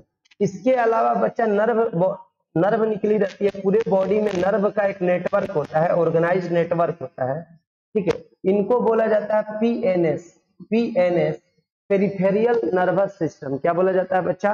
Peripheral nervous system. तो याद रखना, यहाँ पे ब्रेन और स्पाइनल कोड एक साथ कहलाते हैं सेंट्रल नर्वस सिस्टम, सीएनएस, और बाकी जो नर्व बॉडी में फैली हुई है इनको बोला जाता है पीएनएस, पेरिफेरियल नर्वस सिस्टम। तो यहाँ पे ये ब्रेन सेंट्रल नर्वस जो सिस्टम है receive information from all parts of the body and integrate it.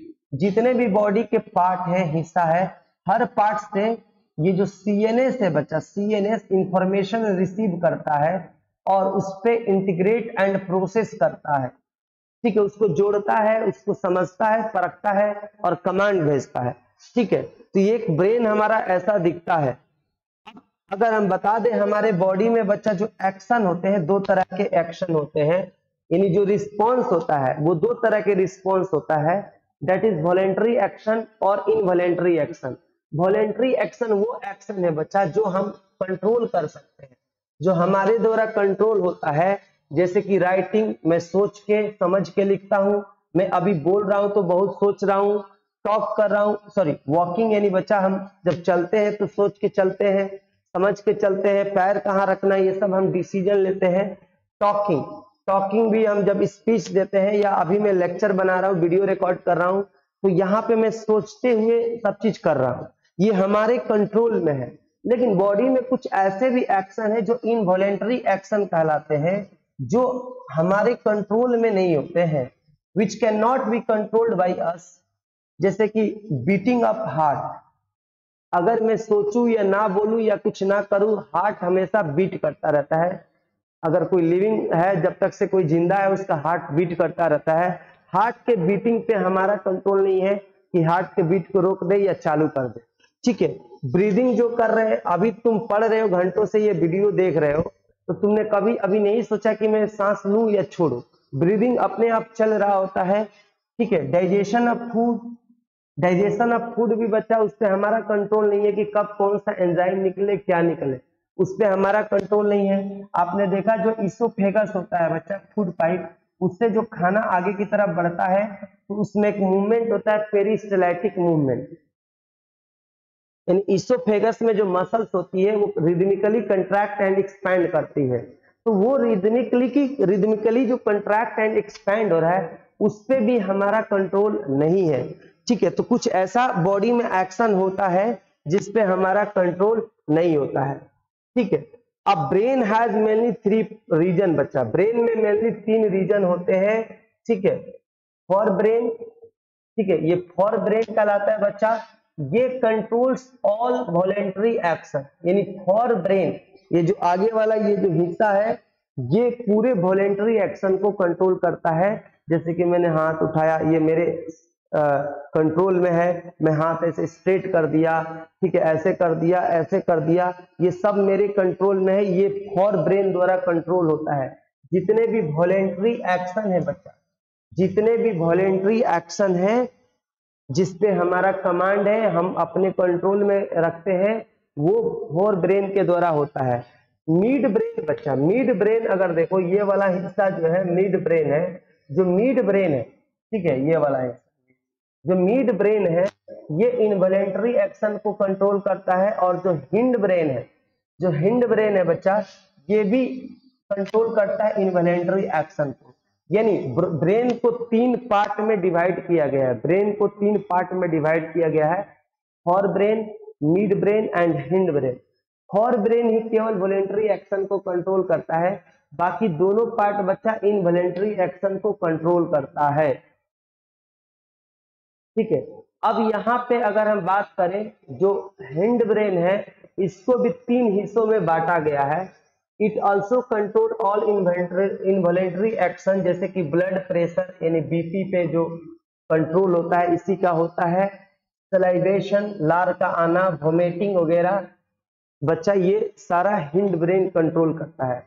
मैं एक बात बता दूं, ये बायोलॉजी है बच्चा, इसमें बातों को समझते हुए कुछ चीजें तो रटना ही पड़ेगा, क्योंकि इसको हम एक्सपेरिमेंट तो कर नहीं सकते कि ब्रेन निकाल कर कैसे क्या करे समझे।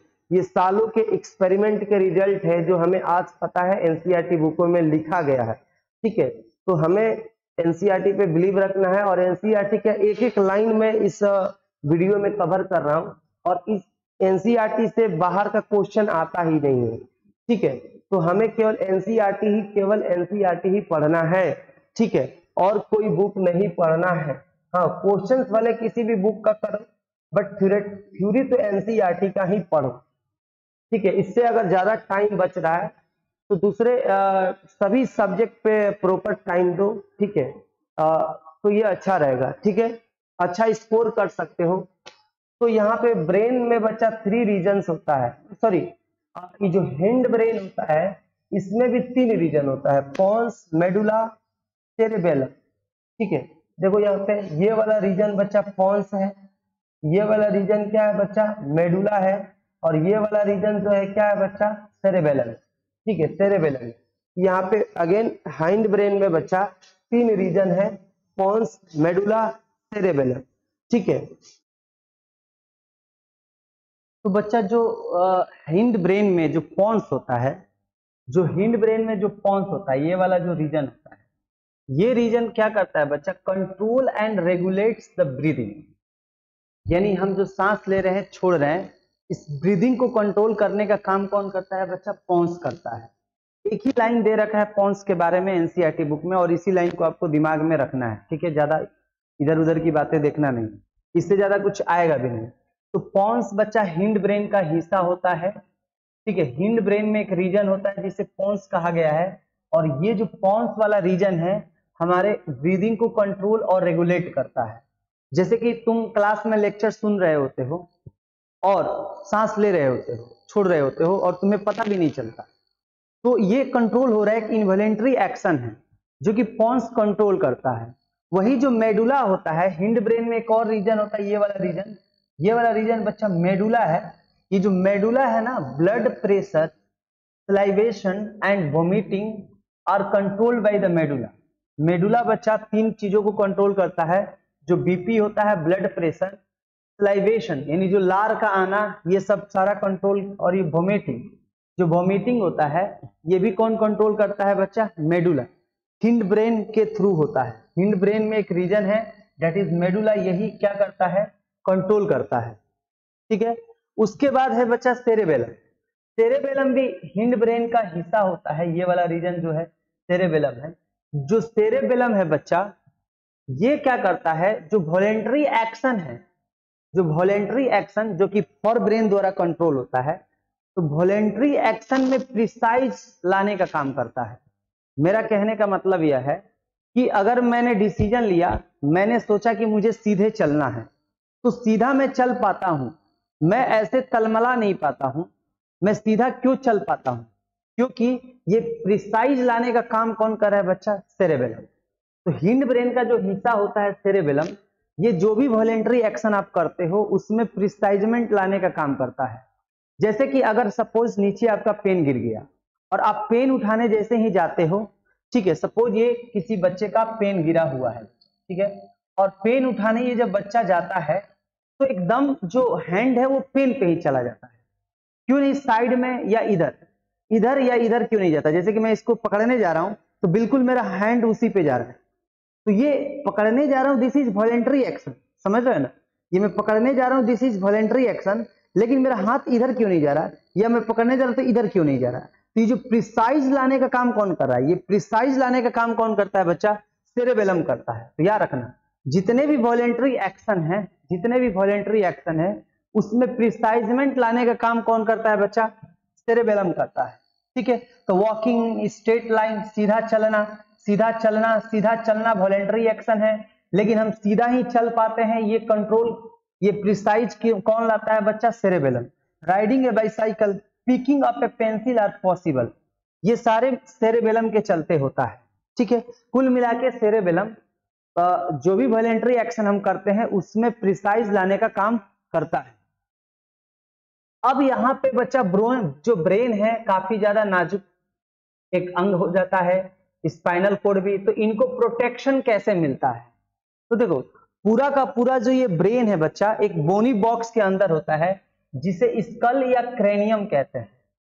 पूरा का पूरा जो ब्रेन होता है, एक स्कल होता है ना, खोपड़ी, उसके अंदर पूरा ब्रेन है, और उसके अंदर उसके अंदर भी ना एक लिक्विड होता है, एक फ्लूइड होता है।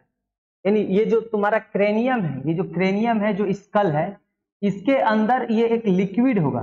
ठीक है, और इस लिक्विड के अंदर ब्रेन है, यानी ब्रेन एक लिक्विड में है। जो ब्रेन है ना एक लिक्विड में है, जो कि क्रेनियम के अंदर एक लिक्विड है। तो यहाँ पे लिख रहा है कि brain seat inside bony box which is filled with a fluid. इस बोनी बॉक्स को हम क्या बोलते हैं बच्चा? स्कल या क्रेनियम कहते हैं। स्कल या क्या बोलते हैं? क्रेनियम कहते हैं। और ये फ्लूइड क्या करता है? ऑब्जर्व शॉक्स, यानी जो भी झटके लग रहा है दिमाग पे, ऐसे झटके लग रहा है थोड़ा बहुत, ये फ्लूइड ऑब्जर्व कर लेता है। ठीक है, अब ऐसा नहीं कि हथौड़ा से मार दो किसी को, मतलब थोड़ा बहुत अगर माइनर प्रेशर आ रहा है तो फ्लूइड उसको ऑब्जर्व कर लेता है और ब्रेन को सेव करता है। वहीं स्पाइनल कोड की बात करें तो it is protected by A vertebral column, यानी बैकबोन। जो वर्टेब्रल कॉलम है, ये जो नीचे ऐसे रीढ़ की हड्डी जा रही है ऐसे पीछे पीछे एकदम बीच में, उसी के अंदर ना स्पाइनल कोड होता है, जो कि प्रोटेक्टेड होता है इस वर्टेब्रल कॉलम, यानी बोले तो बैकबोन के द्वारा। ठीक है, अब यहाँ पे क्वेश्चन उठता है कि how does the nervous tissue cause action? जो नर्वस टिश्यू है बच्चा, वो कैसे एक्शन लेता है? तो देखो, व्हेन द एक्शन और movement is to be perform, जब भी कोई एक्शन या मूवमेंट परफॉर्म करना होता है, muscles tissue will do the final job. याद रखें, कोई भी एक्शन हमेशा मसल्स टिश्यू करता है। जो नर्वस टिश्यू है उससे तो कमांड आता है, उससे केवल कमांड आता है, लेकिन फाइनल जो एक्शन लेना होता है वो कौन करता है बच्चा, वो कौन करता है, तो मसल्स के टिश्यूज करते हैं, मसल्स मतलब मसल्स टिश्यू के सेल करते हैं। When a nerve impulse reach the muscles, देखो ये हो गया एक्सॉन, ये एक्सॉन बचा, और ये हो गया सेल बॉडी, और ये डेंड्राइट्स। तो मान लेते हैं कि ये माइंड की तरफ से, ब्रेन की तरफ से ये आया है, और ये जो बड़ा सा दिखा रखा है पिंक कलर का, ये बच्चा होता है मसल फाइबर यानी मसल सेल। बच्चा कोई भी सेल जब काफी लंबा होता है तो फाइबर वर्ड यूज किया जाता है, ठीक है। जैसे कि इसको हम जो न्यूरॉन सेल है इसको भी नर्व फाइबर कहते हैं, मैंने बताया भी था। तो ये जो मसल सेल होते हैं वो लंबे लंबे सेल्स होते हैं, तो मसल फाइबर बोलो या मसल सेल बोलो एक ही बात है, ठीक है। तो कह रहा है कि when a nerve impulse reaches the muscle, यानी मसल फाइबर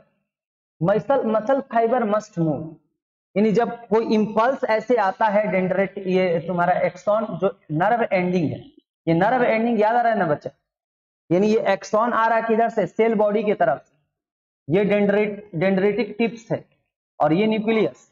तो ये एक्सॉन जो आ रहा है किसी मसल फाइबर से ऐसे अटैच, यानी एक्सॉन का जो नर्व एंडिंग है वो मसल फाइबर से ऐसे अटैच है। जैसे ही इंपल्स यहाँ पे आता है तो ये जो मसल फाइबर है ना, इसमें एक स्पेशलाइज्ड प्रोटीन होता है जो कि कॉन्ट्रैक्ट एंड एक्सपैंड हो सकता है। कॉन्ट्रैक्ट एंड क्या हो सकता है बच्चा, एक्सपैंड होता है।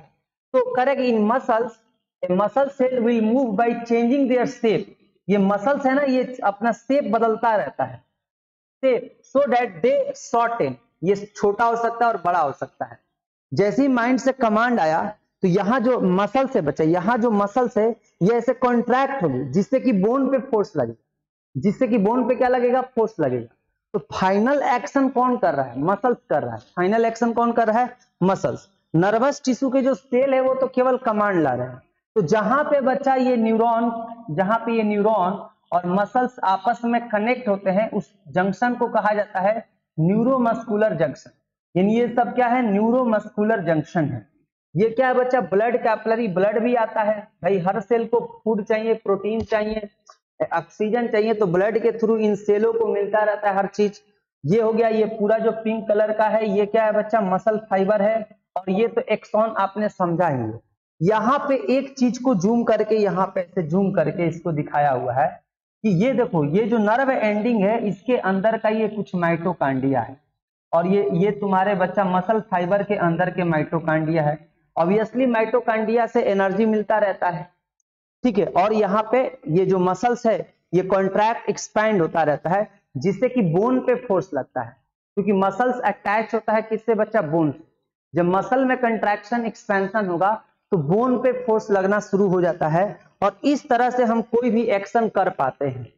तो कह रहा है यहाँ पे कि muscle cells have special protein that change both their shape and their arrangement, यानी ये जो प्रोटीन, ऐसा प्रोटीन का बना रहता है मसल सेल्स कि वो अपना बच्चा शेप तो चेंज करेगा ही, और साथ साथ अरेंजमेंट भी चेंज हो जाता है, यानी कुछ जो सेल्स है इधर उधर हो जाते हैं, ठीक है, और सेल्स में जो प्रोटीन है इधर उधर हो जाता है, और रिस्पॉन्स करते हैं नर्वस इलेक्ट्रिकल इंपल्स, यानी नर्व से जो इलेक्ट्रिकल इंपल्स आ रहा है उसको ये रिस्पॉन्स करते हैं प्रोटीन के शेप में चेंज करके और उनके अरेंजमेंट में चेंज करके। याद रखना दो चीज है, प्रोटीन अपना शेप बदल लेता है, प्रोटीन क्या कर लेता है बच्चा, अपना शेप बदल लेता है। तो muscle cells have special protein that change both their shape and their arrangement.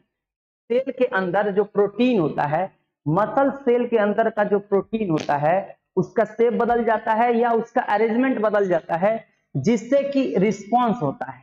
किसके लिए रिस्पॉन्स होता है, तो जो यहां से बच्चा इंपल्स आ रहा है, और इन्हीं मसल्स में बदलाव के चलते हमारे बोन जो होते हैं उस पर फोर्स लगता है, ठीक है। ये तो खैर बोन वाली बात हो गया। स्केलेटल मसल्स में जैसे कि पेरिस्टैटिक मूवमेंट है उसमें भी मसल्स होते हैं, वहां पे भी कुछ ऐसे ही चल रहा होता है। पेरिस्टैटिक मूवमेंट आपने पढ़ा था फर्स्ट चैप्टर में कि मसल्स रिदमिकली कॉन्ट्रैक्ट एक्सपैंड होती है जिससे कि खाना को आगे फॉरवर्ड पुश मिलता रहता है। तो वो सारे मसल्स कुल मिला के मसल्स बच्चा फाइनल जॉब करता है। नर्वस टिश्यू तो ब्रेन से केवल क्या लेके आता है, इंफॉर्मेशन लेके आता है। तो अभी तक से हमने बच्चों पढ़ा नर्वस टिश्यू कैसे हमारे बॉडी में कंट्रोल करता है, लेकिन नर्वस टिश्यूज के बच्चा कुछ एडवांटेज है और कुछ डिसएडवांटेज भी है। इसीलिए एक दूसरा सिस्टम भी हमारे बॉडी में होता है जिसे हम एंडोक्राइन सिस्टम कहते हैं। इसके थ्रू भी बॉडी में बहुत सारा कंट्रोल होता है। Nervous system has some advantage and disadvantage. ये बहुत ज्यादा फास्ट है but it can not be transmitted to all the cell of a body. Fast है, बहुत जल्दी एक्शन होता है इसके द्वारा। आपने देखा जैसे ही पैर में कांटा चुभा और उसी समय हमें समझ में आता है और हम पैर हटा लेते हैं। रिफ्लेक्स आर्क था, किस तरह से क्विक रिस्पॉन्स करने में हेल्पफुल था, हमने ये सब देखा। फास्ट तो है ये, बट हर सेल तक, हर टिश्यू तक ये नहीं हो पाता। सपोज अगर बॉडी में बच्चा शुगर का लेवल बढ़ रहा है तो यहाँ पे नर्वस टिश्यू काम करने नहीं जा रहा है, क्योंकि अगर बॉडी में शुगर का लेवल बढ़ रहा है तो इसको ना एक सेल डिटेक्ट करता है, एक सेल डिटेक्ट करता है और शुगर के लेवल को घटाने के लिए कुछ केमिकल सेक्रेट होता है। तो हर सेल तक नर्वस टिश्यू काम नहीं कर पाता है। इसलिए बच्चा यहाँ पे एक दूसरा मैकेनिज्म भी इवॉल्व हुआ है ऑर्गेनिज्म में, जिसको कुल मिला के हम एंडोक्राइन सिस्टम कहते हैं। It only can be transmitted where nervous cells are connected. यानी जो नर्वस कंट्रोल है वो वहीं तक जा सकता है जहां पे नर्वस सेल्स यानी जो न्यूरॉन है जहां जहां पहुंचा है, जहां जहां वो कनेक्टेड है, उस पार्ट तक हम कंट्रोल कर सकते हैं ब्रेन के through. So organism has another system to control and coordination is called endocrine system. In endocrine system there is a chemical substance. Endocrine system में बच्चा एक chemical substance होता है और ये chemical substance किसी सेल या ग्लैंड से निकलता है और ब्लड में चला जाता है और सेल बॉडी के हर हिस्सों में ये पहुंच जाता है। यानी ये बच्चा ये हर जगह जाके कंट्रोल कर सकता है। और इस तरह के केमिकल्स को हम बोलते हैं हार्मोन। क्या बोलते हैं बच्चा? हार्मोन कहते हैं। तो हार्मोन क्या होता है? हार्मोन एक रेगुलेटरी सबस्टांस होता है। रेगुलेटरी सबस्टांस यानी बॉडी में कुछ रेगुलेट, कुछ कंट्रोल करने का काम करता है। Produced in an organism and transported in tissue fluid such as blood और सैप। यानी जो ये हार्मोन है ये किसमें चला जाता है बच्चा? ब्लड में। और सैप ब्लड सैप या टिश्यू फ्लूइड्स जो होता है लिम्फ वगैरह उसमें चला जाता है और स्टिमुलेट स्पेसिफिक सेल, किसी स्पेसिफिक सेल को ट्रिगर करता है, मतलब उसको उकसाता है, यानी उसको स्टिमुलेट करता है और जिससे कि एक्शन होता है। और इस तरह के रेगुलेटरी सबस्टांस को बच्चा हम लोग हार्मोन कहते हैं। यानी हार्मोन कुल मिला के एक रेगुलेटरी सबस्टांस है जो किसी सेल या ग्लैंड से निकलता है और डायरेक्टली ब्लड में या सैप में चला जाता है और किसी स्पेसिफिक सेल या टिश्यू को टारगेट करता है, उसको स्टिमुलेट यानी ट्रिगर करता है ताकि एक्शन हो और बॉडी में कंट्रोल हो। समझ में आ रहा है कि नहीं आ रहा है? तो यहाँ पे अगर देखोगे एंडोक्राइन सिस्टम में बच्चा बहुत सारे ग्लैंड्स आते हैं, जैसे कि ये टेस्टिस हो गए, ये हो गया बच्चा adrenal glands, pancreas, thyroid glands, pituitary glands, spinal glands, hypothalamus gland, parathyroid glands, thymus, ये तो बहुत सारे ये ग्लैंड्स है। ये सब मिलकर क्या बनाते हैं बच्चा? एंडोक्राइन सिस्टम बनाते हैं। इन ये जितने भी ग्लैंड्स है ये सब मिलकर क्या बनाते हैं? एंडोक्राइन सिस्टम बनाते हैं। तो हमें इस सिलेबस में इन्हीं ग्लैंड से निकलने वाले हार्मोन के बारे में समझना है और वो हार्मोन क्या कंट्रोल करता है वो समझना है।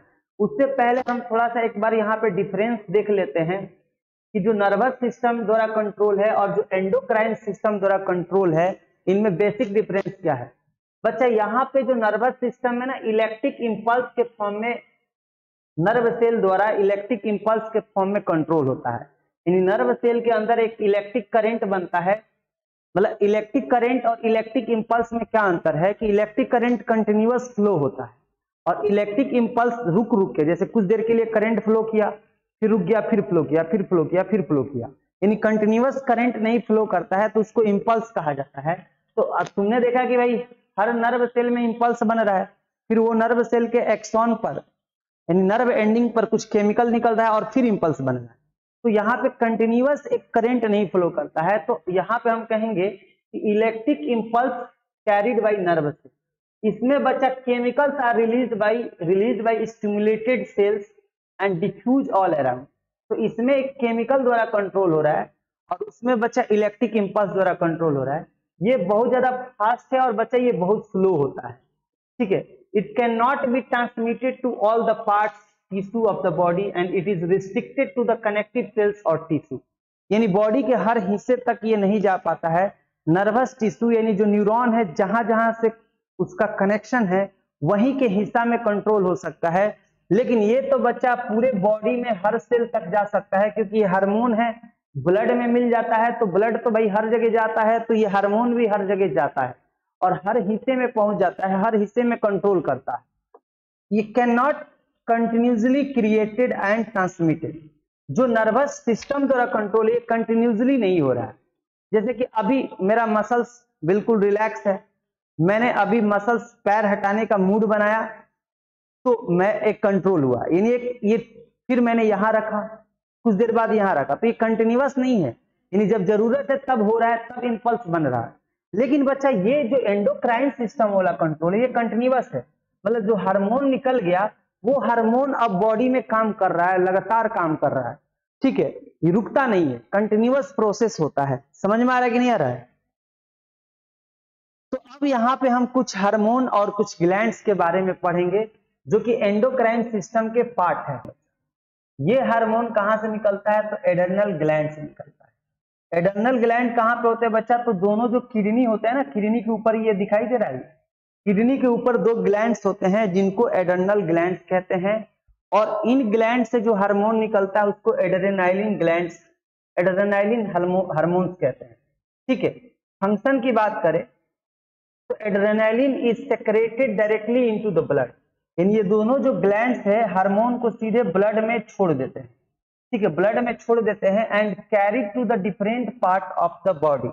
अब ये हार्मोन पूरे बॉडी में फैल जाता है ब्लड के थ्रू, यानी जो एडर्नल ग्लैंड्स है जो हार्मोन छोड़ते हैं एड्रेनालिन हार्मोन, ये ब्लड में डायरेक्टली चला जाता है और पूरे बॉडी में फैल जाता है, पूरे बॉडी में फैल जाता है।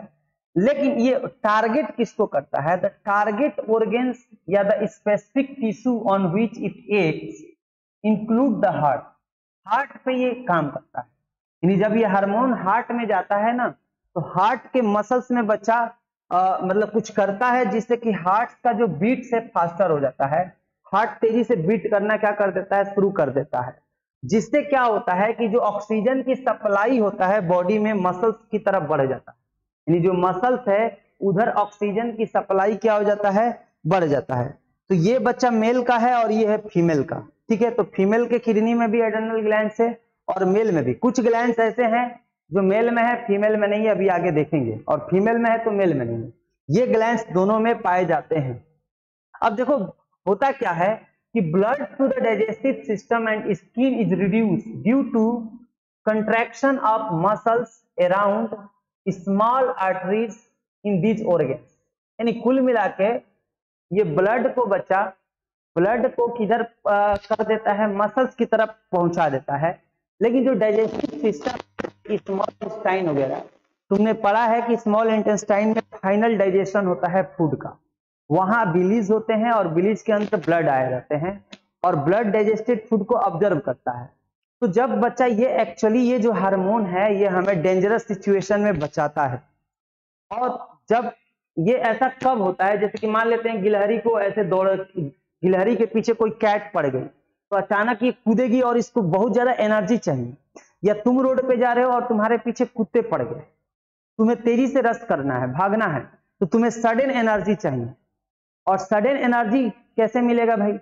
जब तुम्हारे मसल्स में, यानी जो स्केलेटल मसल्स है, जो मसल्स बोन से जुड़ा है, उधर ब्लड की सप्लाई बढ़ जाए और उधर ज्यादा ऑक्सीजन जाए, ताकि ज्यादा एनर्जी जनरेट हो और तुम्हें सडन एनर्जी मिले। और उस समय हमें जो डाइजेस्टेड फूड है उसको ऑब्जर्व करने की कोई जरूरत नहीं है। स्किन में जो ब्लड जा रहा होता है उसका कोई जरूरत नहीं है, पूरा का पूरा ब्लड मसल्स की तरफ जाना चाहिए, क्योंकि मसल्स ही हमें भागने में, रश करने में क्या करता है? हेल्प करता है। समझ में आ रहा है कि नहीं आ रहा है? तो जो ब्लड होता है बच्चा डाइजेस्टिव सिस्टम की तरफ कम जाता है, स्किन की तरफ कम हो जाता है, is reduce due to the contraction of muscles. उधर की मसल्स कॉन्ट्रैक्ट हो जाती है और आर्टरीज दब जाती है और उधर ब्लड जाना बंद हो जाता है। This divert the blood to the our skeletal muscle. इससे क्या होता है कि सारा का सारा ब्लड स्केलेटल मसल, जैसे कि जो बोन से जुड़ा हुआ मसल्स है, जो हमारे कंट्रोल में जो मसल्स है उधर चला जाता है। ब्रीदिंग रेट बढ़ जाता है, increase because the contraction of diaphragm and the rib muscles. जो रिब मसल्स है, ये जो रिब मसल्स है बच्चा, ये रिब मसल्स कॉन्ट्रैक्ट हो जाती है और डायफ्राम भी कॉन्ट्रैक्ट हो जाता है, जिससे कि ब्रीदिंग रेट भी बढ़ जाता है। हार्ट बीट तो बढ़ता ही है, ब्रीदिंग रेट भी बढ़ता है। यानी इस हार्मोन का प्रभाव कहां कहां पड़ रहा है? स्किन पे प्रभाव पड़ रहा है, डाइजेस्टिव सिस्टम की तरफ जो ब्लड जा रहा है उस पर प्रभाव पड़ रहा है, हार्ट बीट बढ़ा रहा है और लंग्स पे भी इसका प्रभाव आ रहा है। और कुल मिला के ये सारा कंडीशन इसलिए होता है ताकि जो ब्लड है वो मसल्स, स्केलेटल मसल्स की तरफ जाए, और स्केलेटल मसल्स की तरफ जब ब्लड जाएगा तो ज्यादा ऑक्सीजन उधर जाएगा और खूब ज्यादा एनर्जी बन सकता है और तुम्हें किसी भी डेंजरस सिचुएशन में भागने या बचने का मतलब एक मौका मिल जाता है। ठीक है, तो all these response together enable the animal body to be ready to deal with the dangerous situation. ठीक है, तो डेंजरस सिचुएशन में जब तुम आते हो तो हार्ट बीट तुमने देखा होगा बढ़ जाता है, ब्रीदिंग बढ़ जाता है और तुम भागने की कोशिश करते हो तो सारा ब्लड मसल्स की तरफ जाने लग जाता है। स्टोमक यानी स्मॉल इंटेस्टाइन की तरफ ब्लड जाना कम हो जाता है, डाइजेस्टिव सिस्टम में ब्लड जाना कम हो जाता है, स्किन की तरफ ब्लड जाना कम हो जाता है, ब्रीदिंग रेट बढ़ जाता है, हार्ट बीट बढ़ जाता है। तो ये भी एक तरह का कंट्रोल ही है ना, तो ये हार्मोन के थ्रू कंट्रोल हो रहा है। ठीक है, और इस तरह के कंट्रोल को हम किस सिस्टम के अंदर मानते हैं बच्चा? Endocrine system. नेक्स्ट है बच्चा thyroxine hormone.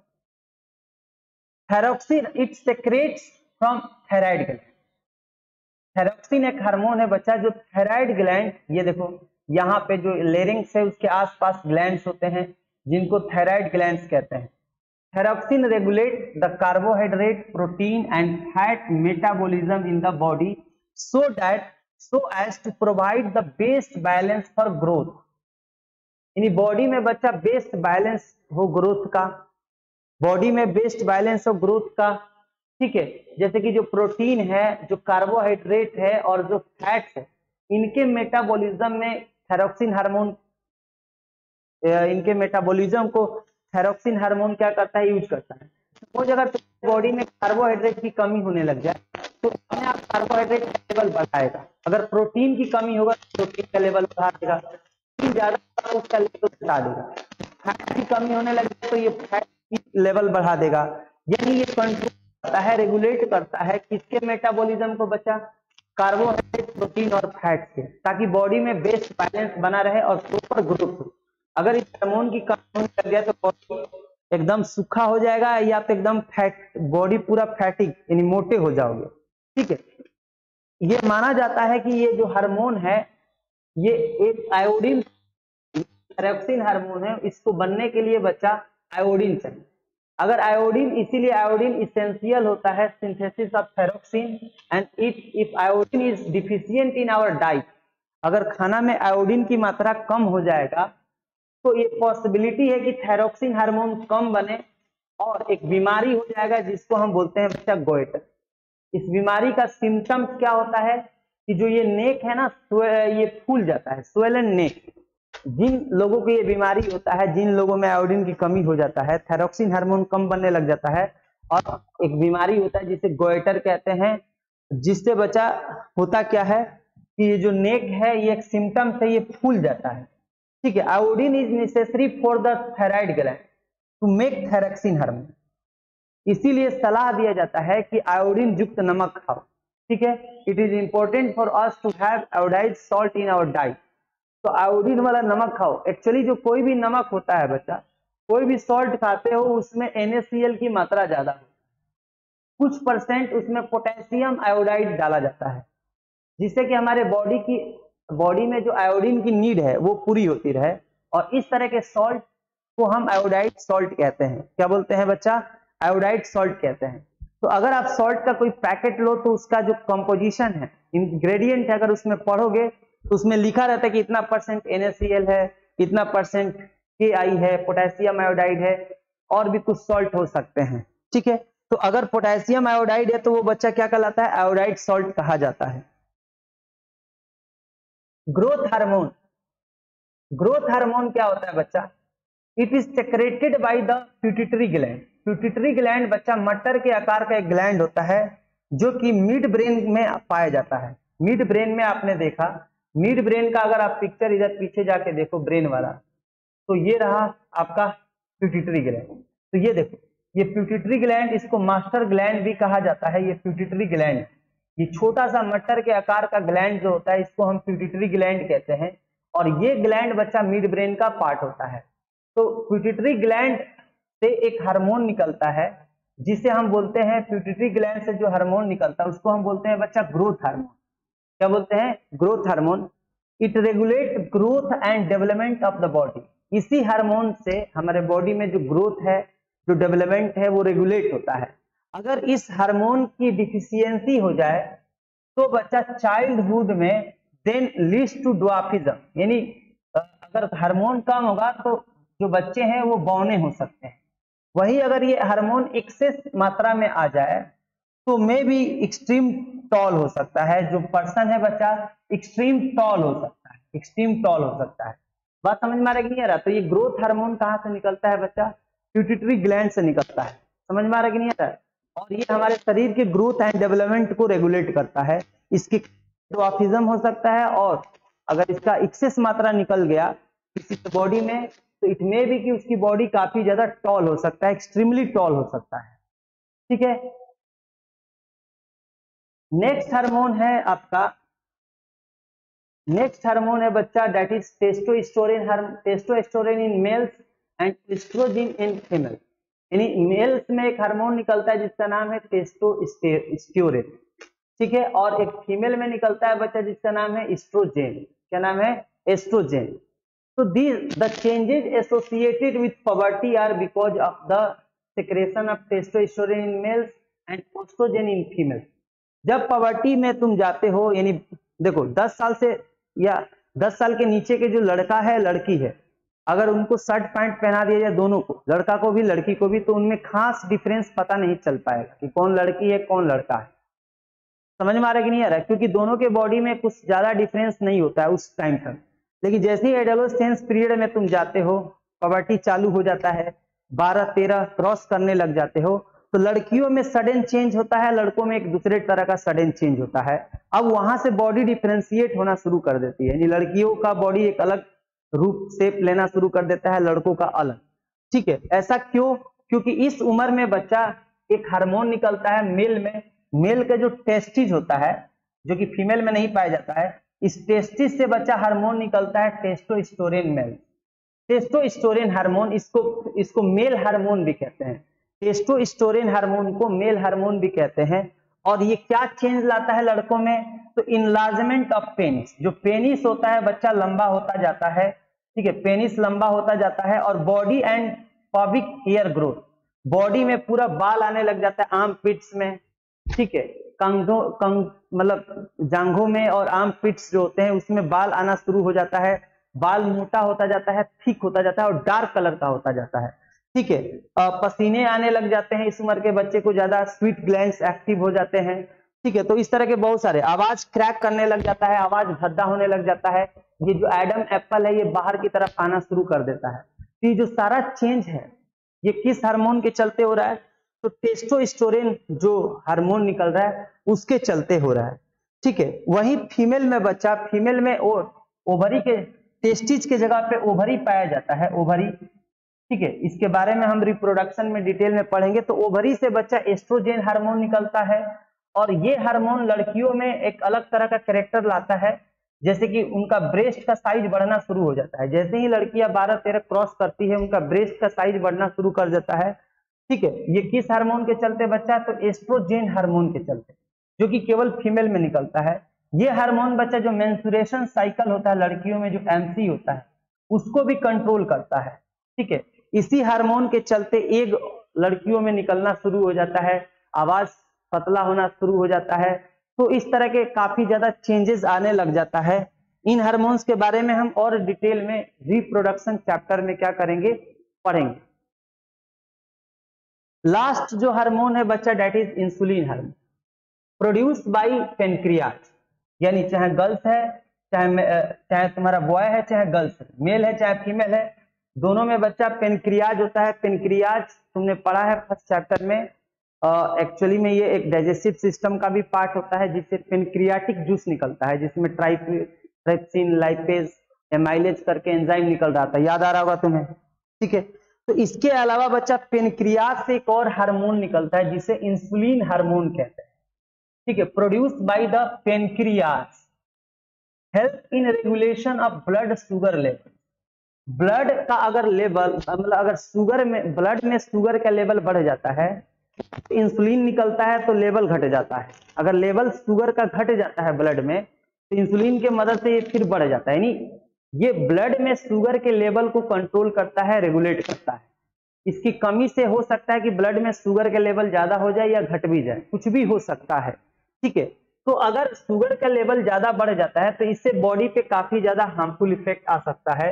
If it is not secreted in proper amount, अगर इंसुलिन हार्मोन प्रॉपर अमाउंट में बाहर नहीं आए तो sugar level in the blood rises, blood में शुगर का लेवल बढ़ जाता है, काजिंग मेनी हार्मफुल इफेक्ट, जिससे बॉडी पे काफी ज्यादा इफेक्ट आना शुरू हो जाता है, चेहरे पे झुर्री आने लग जाता है, प्यास लगने लग जाता है, कमजोरी महसूस होने लग जाता है। अगर कोई घाव या वाउंड हो गया तो वो सूखता नहीं और कई घातक बीमारियां जन्म होने लग जाता है। अगर ब्लड में शुगर का लेवल बढ़ जाता है तो शरीर में कई दूसरी खतरनाक बीमारियां पनपना शुरू कर देता है, तो बहुत ही खतरनाक है। तो इस बीमारी को बच्चा डायबिटीज कहा जाता है। If the sugar level in the blood rises, अच्छा कैसे पता लगता है कि पेनक्रियाज को हार्मोन छोड़ना है, इंसुलिन हार्मोन छोड़ना है? तो होता क्या कि जब ब्लड में बच्चा शुगर का लेवल बढ़ जाता है तो they are detected by the cell of the pancreas. याद रखना, ब्लड में जब शुगर का लेवल बढ़ जाता है, ब्लड में शुगर का लेवल बढ़ जाता है तो ये डिटेक्ट कर लिया जाता है पेनक्रियाज के सेल द्वारा। पेनक्रियाज के सेल इसको डिटेक्ट कर लेता है and responded by producing more insulin, और इसके रिस्पॉन्स में वो हार्मोन, इंसुलिन हार्मोन छोड़ना शुरू कर देता है। यानी जब पेनक्रियाज के सेल को पता लगता है कि ब्लड में शुगर का लेवल बढ़ गया है तो सेल क्या करते हैं, इंसुलिन बनाना शुरू कर देते हैं और ब्लड में छोड़ना शुरू कर देते हैं। If the blood sugar level falls, insulin secretion is reduced. जैसे ही पता लगता है कि ब्लड में शुगर का लेवल कम हो चुका है तो इंसुलिन निकलना कम हो जाता है। जैसे ही लगता है कि ब्लड में शुगर का लेवल बढ़ गया है तो इंसुलिन का निकलना बढ़ जाता है। बात समझ में आ रहा है कि नहीं आ रहा? तो इस तरीके से हमने क्या पढ़ लिया कि ह्यूमन में कौन कौन सा ग्लैंड्स है और क्या क्या वहां पे कौन कौन सा हार्मोन निकलता है। दोस्तों बच्चों, अभी तक से हमने क्या देखा, एनिमल्स में कैसे कंट्रोल होता है। तो एनिमल में हमने देखा बच्चा कि दो टिश्यू रिस्पॉन्सिबल है कंट्रोल के लिए, that is nervous tissue and muscles tissue. Nervous tissue से कैसे कमांड आता है और मसल टिश्यू कैसे फाइनल एक्शन लेता है हमने देखा। अब बात करेंगे बच्चा यहाँ से कोऑर्डिनेशन इन प्लांट्स। प्लांट्स में कोऑर्डिनेशन कैसे होता है बच्चा? प्लांट्स में ना तो नर्वस टिश्यू है और ना ही प्लांट्स में बच्चा मसल्स टिश्यू, तो फिर प्लांट में कैसे कोऑर्डिनेशन होता है? तो भाई प्लांट में ना कुछ केमिकल्स पाए जाते हैं, हार्मोन्स पाए जाते हैं जिनको हम फाइटो हार्मोन्स कहते हैं। फाइटो मतलब बच्चा प्लांट और हार्मोन्स यानी आप समझ ही रहे हो। हार्मोन्स का मतलब क्या होता है बच्चा? एक रेगुलेटरी सबस्टांस, एक केमिकल जो बॉडी में कंट्रोल करने का काम करता है, ठीक है। तो फाइटो हार्मोन्स यानी प्लांट वाले hormones. In plants control and coordination is done by a chemical called phyto hormone. यानी प्लांट में ना तो मसल्स टिश्यू है ना ही आपका नर्वस टिश्यू है। देन प्लांट्स में कंट्रोल कैसे होता है बच्चों? प्लांट में कंट्रोल होता है हार्मोन्स के थ्रू, जिन्हें फाइटो हार्मोन्स कहा जाता है। हम देखेंगे आगे चल के कि प्लांट्स में वेरियस हार्मोन्स पाए जाते हैं जो अलग अलग तरीके से प्लांट में कंट्रोल करने का काम करते हैं। आपने फर्स्ट चैप्टर में देखा कि कैसे स्टोमाटा का बंद होना और खुलना होता है गार्ड सेल के द्वारा।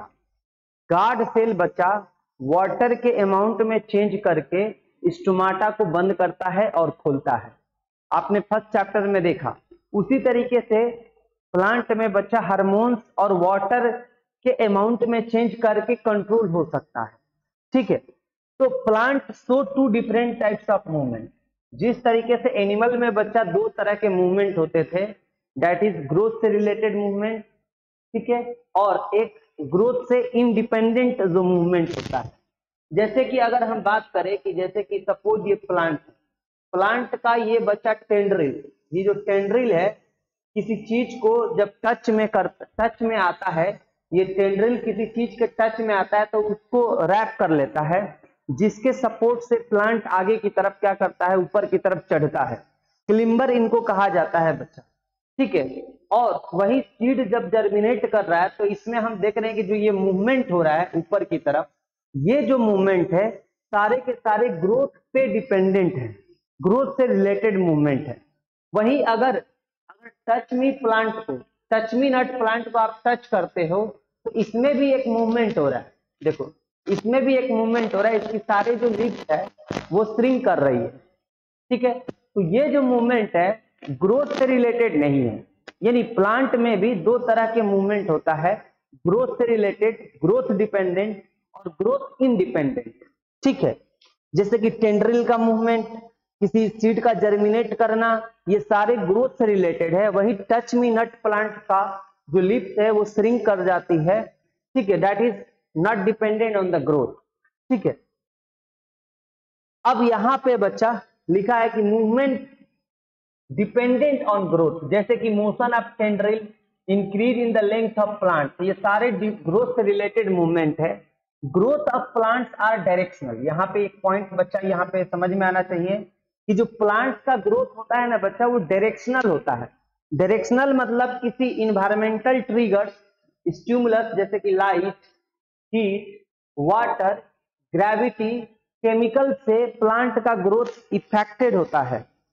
मतलब ये सारे चीज जो भी स्टिमुलस है जैसे कि लाइट, हीट, वाटर, ग्रेविटी और केमिकल, ये प्लांट की ग्रोथ को अफेक्ट करते हैं। आपने देखा होगा बच्चा, सनफ्लावर होता है वो हमेशा सन की तरफ फेस करता है, तो वो जो लाइट है उसको ट्रिगर कर रहा है। लाइट किसी प्लांट के मूवमेंट को कंट्रोल कर रहा है।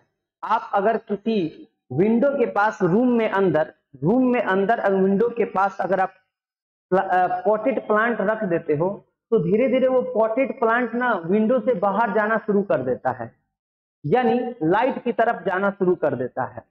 तो उसी तरीके से यहाँ पे प्लांट का जो ग्रोथ है ना बच्चा, डायरेक्शनल होता है। प्लांट का ग्रोथ इन्वायरमेंटल ट्रिगर्स जैसे कि लाइट, हीट, वाटर, ग्रेविटी और केमिकल से इफेक्टेड होता है, ठीक है। अब यहाँ पे बच्चा हम पढ़ने जा रहे हैं एक फेनोमेना जिसको हम क्या बोलते हैं, ट्रॉपिज्म। अच्छा, यहाँ पे मैं बता दूं कि कैसे पता चलता है कि प्लांट को लाइट की तरफ जाना है, वाटर की तरफ जाना है, ग्रेविटी के अगेंस्ट जाना है, ये कैसे पता चलता है, ये कैसे कंट्रोल होता है। तो भाई किसी ना किसी हार्मोन के थ्रू होता है, हम आगे डिटेल में इसको देखेंगे, ठीक है। अब यहाँ पे ट्रॉपिज्म क्या है बच्चा, the turning of all part of an organism. Specially plant की बात करें, प्लांट के किसी पार्ट या प्लांट का किसी पर्टिकुलर डायरेक्शन में टर्न करना ही क्या कहलाता है, ट्रॉपिज्म कहलाता है। The turning of all part of an plant in particular direction in response to an external stimulus, यानी किसी भी स्टिमुलस के रिस्पॉन्स में प्लांट को, किसी पार्ट या प्लांट को टर्न करना, मुड़ जाना ही कहलाता है ट्रॉपिज्म। समझ में आ रहा है बच्चा? जैसे कि लाइट की तरफ प्लांट बेंड करना शुरू कर देता है, लाइट की तरफ जाना शुरू कर देता है। या जैसे कि जो क्लाइंबर होते हैं, वो जो उनके जो टेंड्रिल होते हैं, जैसे ही उनको टच में कुछ आता है वो उसको रैप करना शुरू कर देते हैं और फिर क्लाइंबर जो प्लांट्स होते हैं वो ऊपर चढ़ना शुरू कर देते हैं। तो किसी भी स्टिमुलस के रिस्पॉन्स में प्लांट का किसी पार्ट या प्लांट का उधर जाना, उधर मूव करना, उधर ग्रो करना ही क्या कहलाता है बच्चा, ट्रॉपिज्म कहलाता है, ठीक है। ट्रोपिज्म दो तरह का होता है बच्चा, positive tropism that is movement in the direction of stimulus, जिधर स्टिमुलस है यानी स्टिमुलाई है, जिधर लाइट है, ग्रेविटी है, उधर ही अगर जा रहा है तो हम बोलेंगे कि पॉजिटिव ट्रोपिज्म शो कर रहा है, पॉजिटिव ट्रोपिज्म शो कर रहा है। जैसे कि यहाँ पे अगर देखो तो यहाँ पे जो सूट है बच्चा, जो हवा में पार्ट होता है उसको सूट कहते हैं, और जो जमीन में मिट्टी में पार्ट होता है उसको रूट कहते हैं। तो जो प्लांट का जो सूट है मतलब ग्रेविटी के अगेंस्ट ऊपर जा रहा है, ग्रेविटी के अगेंस्ट ऊपर जा रहा है, तो हम बोलेंगे कि ये नेगेटिव ट्रोपिज्म दिखा रहा है, negatively geotropic. Suit negative tropism दिखाता है ग्रेविटी के अगेंस्ट में। वही रूट जो है ग्रेविटी के तरफ जाता है, ग्रेविटी यानी जमीन के अंदर जाता है, तो हम बोलेंगे कि रूट पॉजिटिवली जियोट्रॉपिक है। जियोट्रॉपिक मतलब बच्चा ग्रेविटी के रिस्पॉन्स में एक्शन होना, ठीक है। तो यहाँ पे दो तरह के ट्रोपिज्म होता है, पॉजिटिव और क्या होता है बच्चा, नेगेटिव, ठीक है। पॉजिटिव मतलब कि मूवमेंट जिधर की स्टिमुलस से उधर ही मूव करना, उधर ही ग्रो करना, उधर ही बढ़ना, समझ में आ रहा है कि नहीं आ रहा है। और नेगेटिव ट्रोपिज्म का मतलब क्या होता है बच्चा, जो स्टिमुलस है, लाइट है, वाटर है, उसके अपोज में, उसके उल्टे डायरेक्शन में जाना, उसके अपोजिट डायरेक्शन में क्या करना, जाना ही क्या कहलाता है, नेगेटिव ट्रोपिज्म। अब कई तरह के बच्चा ट्रोपिज्म होते हैं, जैसे कि phototropism, suit of plants move towards the light. जो प्लांट का सूट होता है, सूट होता है जो प्लांट का बच्चा, ये सूट जो दिखाई दे रहा है ये लाइट की तरफ जा रहा है, यानी पॉजिटिव फोटोट्रोपिज्म दिखा रहा है, पॉजिटिव फोटोट्रोपिज्म। सूट बच्चा पॉजिटिव फोटोट्रोपिज्म दिखा रहा है। वही रूट की बात करें तो root of plants move away from light, light से दूर यानी जमीन के अंदर, सॉइल के अंदर नीचे जा रहा होता है। तो सॉइल बच्चा जो रूट है नेगेटिव फोटोट्रोपिज्म शो करता है। व्हाट इज फोटोट्रोपिज्म, लाइट के रिस्पॉन्स में मूवमेंट जो होता है प्लांट में, या तो उसी के डायरेक्शन में लाइट की तरफ या लाइट के away, that is called phototropism, ठीक है। उसी तरीके से हाइड्रोट्रोपिज्म क्या है बच्चा, growth of roots plants towards water, water के तरफ, वाटर के तरफ या वाटर से अवे जाना क्या कहलाता है, हाइड्रोट्रोपिज्म। हाइड्रो मतलब बच्चा वाटर, अगर वाटर की तरफ जा रहा है तो पॉजिटिव हाइड्रोट्रोपिज्म, वाटर के अगेंस्ट में जा रहा है तो बच्चा नेगेटिव फोटोट्रोपिज्म। उसी तरह से होता है बच्चा केमोट्रोपिज्म, growth of pollen tubes towards the ovules. देखो ये होता है बच्चा पोलन ट्यूब्स, ये जो पोलन ट्यूब्स है धीरे धीरे ये पोलन ट्यूब्स ऐसे बढ़ता जाएगा और बढ़ता जाएगा और किधर चला जाएगा, ओव्यूल की तरफ। तो ये जो है ना केमोट्रोपिज्म, केमो मतलब केमिकल की तरफ जाना, किसी केमिकल या एजेंट की तरफ जाना ही क्या कहलाता है बच्चा, केमोट्रोपिज्म कहलाता है। उसके बाद होता है जियोट्रोपिज्म। जियोट्रोपिज्म क्या होता है, ग्रेविटी के रिस्पॉन्स में जो प्लांट में मूवमेंट होता है, दैट इज कॉल्ड जियोट्रोपिज्म। जैसे कि सूट ग्रेविटी के अगेंस्ट जा रहा है तो दिस हम कहेंगे कि ये नेगेटिवली जियोट्रॉपिक है, और जो रूट है सॉइल में अंदर जा रहा है तो पॉजिटिवली जियोट्रॉपिक है।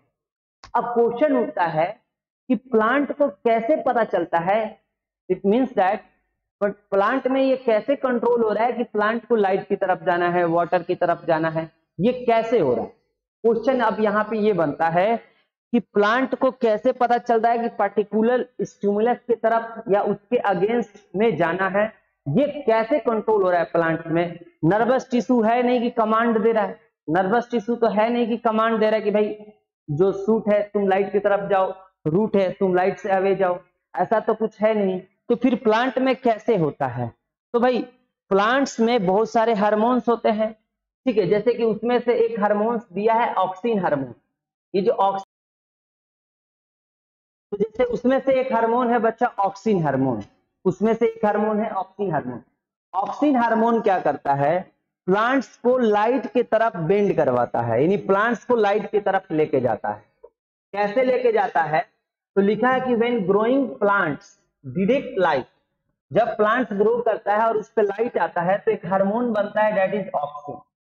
ऑक्सिन हार्मोन बनता है, synthesize at the shoot tip, मतलब सबसे ऊपर टिप पर ये हार्मोन बनता है, ठीक है। Help the cell to grow longer, और जिधर ये हार्मोन बनता है उधर के सेल को ग्रो करता है, लंबा करता है, ठीक है। अब होता क्या है कि when light is coming from one side of the plant, oxygen diffuses towards the steady side of the shoot. Actually में अगर थोड़ा सा भी लाइट मिल रहा है प्लांट को तो उधर ऑक्सीजन हार्मोन बनेगा, लेकिन वो ऑक्सीजन हार्मोन उधर रहेगा नहीं, इधर डिफ्यूज होकर चला जाएगा जिधर शेडी है, यानी जिधर लाइट नहीं है, यानी प्लांट के उस हिस्से में चला जाएगा जिधर लाइट नहीं पड़ रहा है। अब जब उधर वो जाएगा तो उधर के सेल को इलोंगेट करेगा, लॉन्गर करेगा, जिससे कि धीरे धीरे जो सेल है वो लाइट में जब आएंगे तो फिर उधर क्या होगा तुम्हारा, जैसे ही मतलब ये ऑक्सीजन हार्मोन जैसे ही सैडी पार्ट में जाएगा उधर के सेल को लॉन्गर करेगा, तो वो लंबा होकर लाइट में चला जाएगा। जैसे ही लाइट में चला जाएगा तो फिर ये ऑक्सीजन हार्मोन उधर से छाए वाले भाग में चला जाएगा, स्टेडी रीजन में चला जाएगा, और फिर उधर के सेल को इलोंगेट करेगा, लॉन्गर करेगा। फिर उधर का पार्ट जब लाइट में चला जाएगा तो फिर वहां से डिफ्यूज होकर फिर स्टेडी रीजन में चला जाएगा। यानी ये हार्मोन भले लाइट से बन रहा है बट ये उधर रहना चाहता है जिधर लाइट नहीं है और उधर ग्रोथ करवाता है, और इसलिए अल्टीमेटली जो प्लांट है लाइट की तरफ बेंड करना क्या कर देता है, शुरू कर देता है। समझ में आ रहा है कि नहीं आ रहा बच्चा?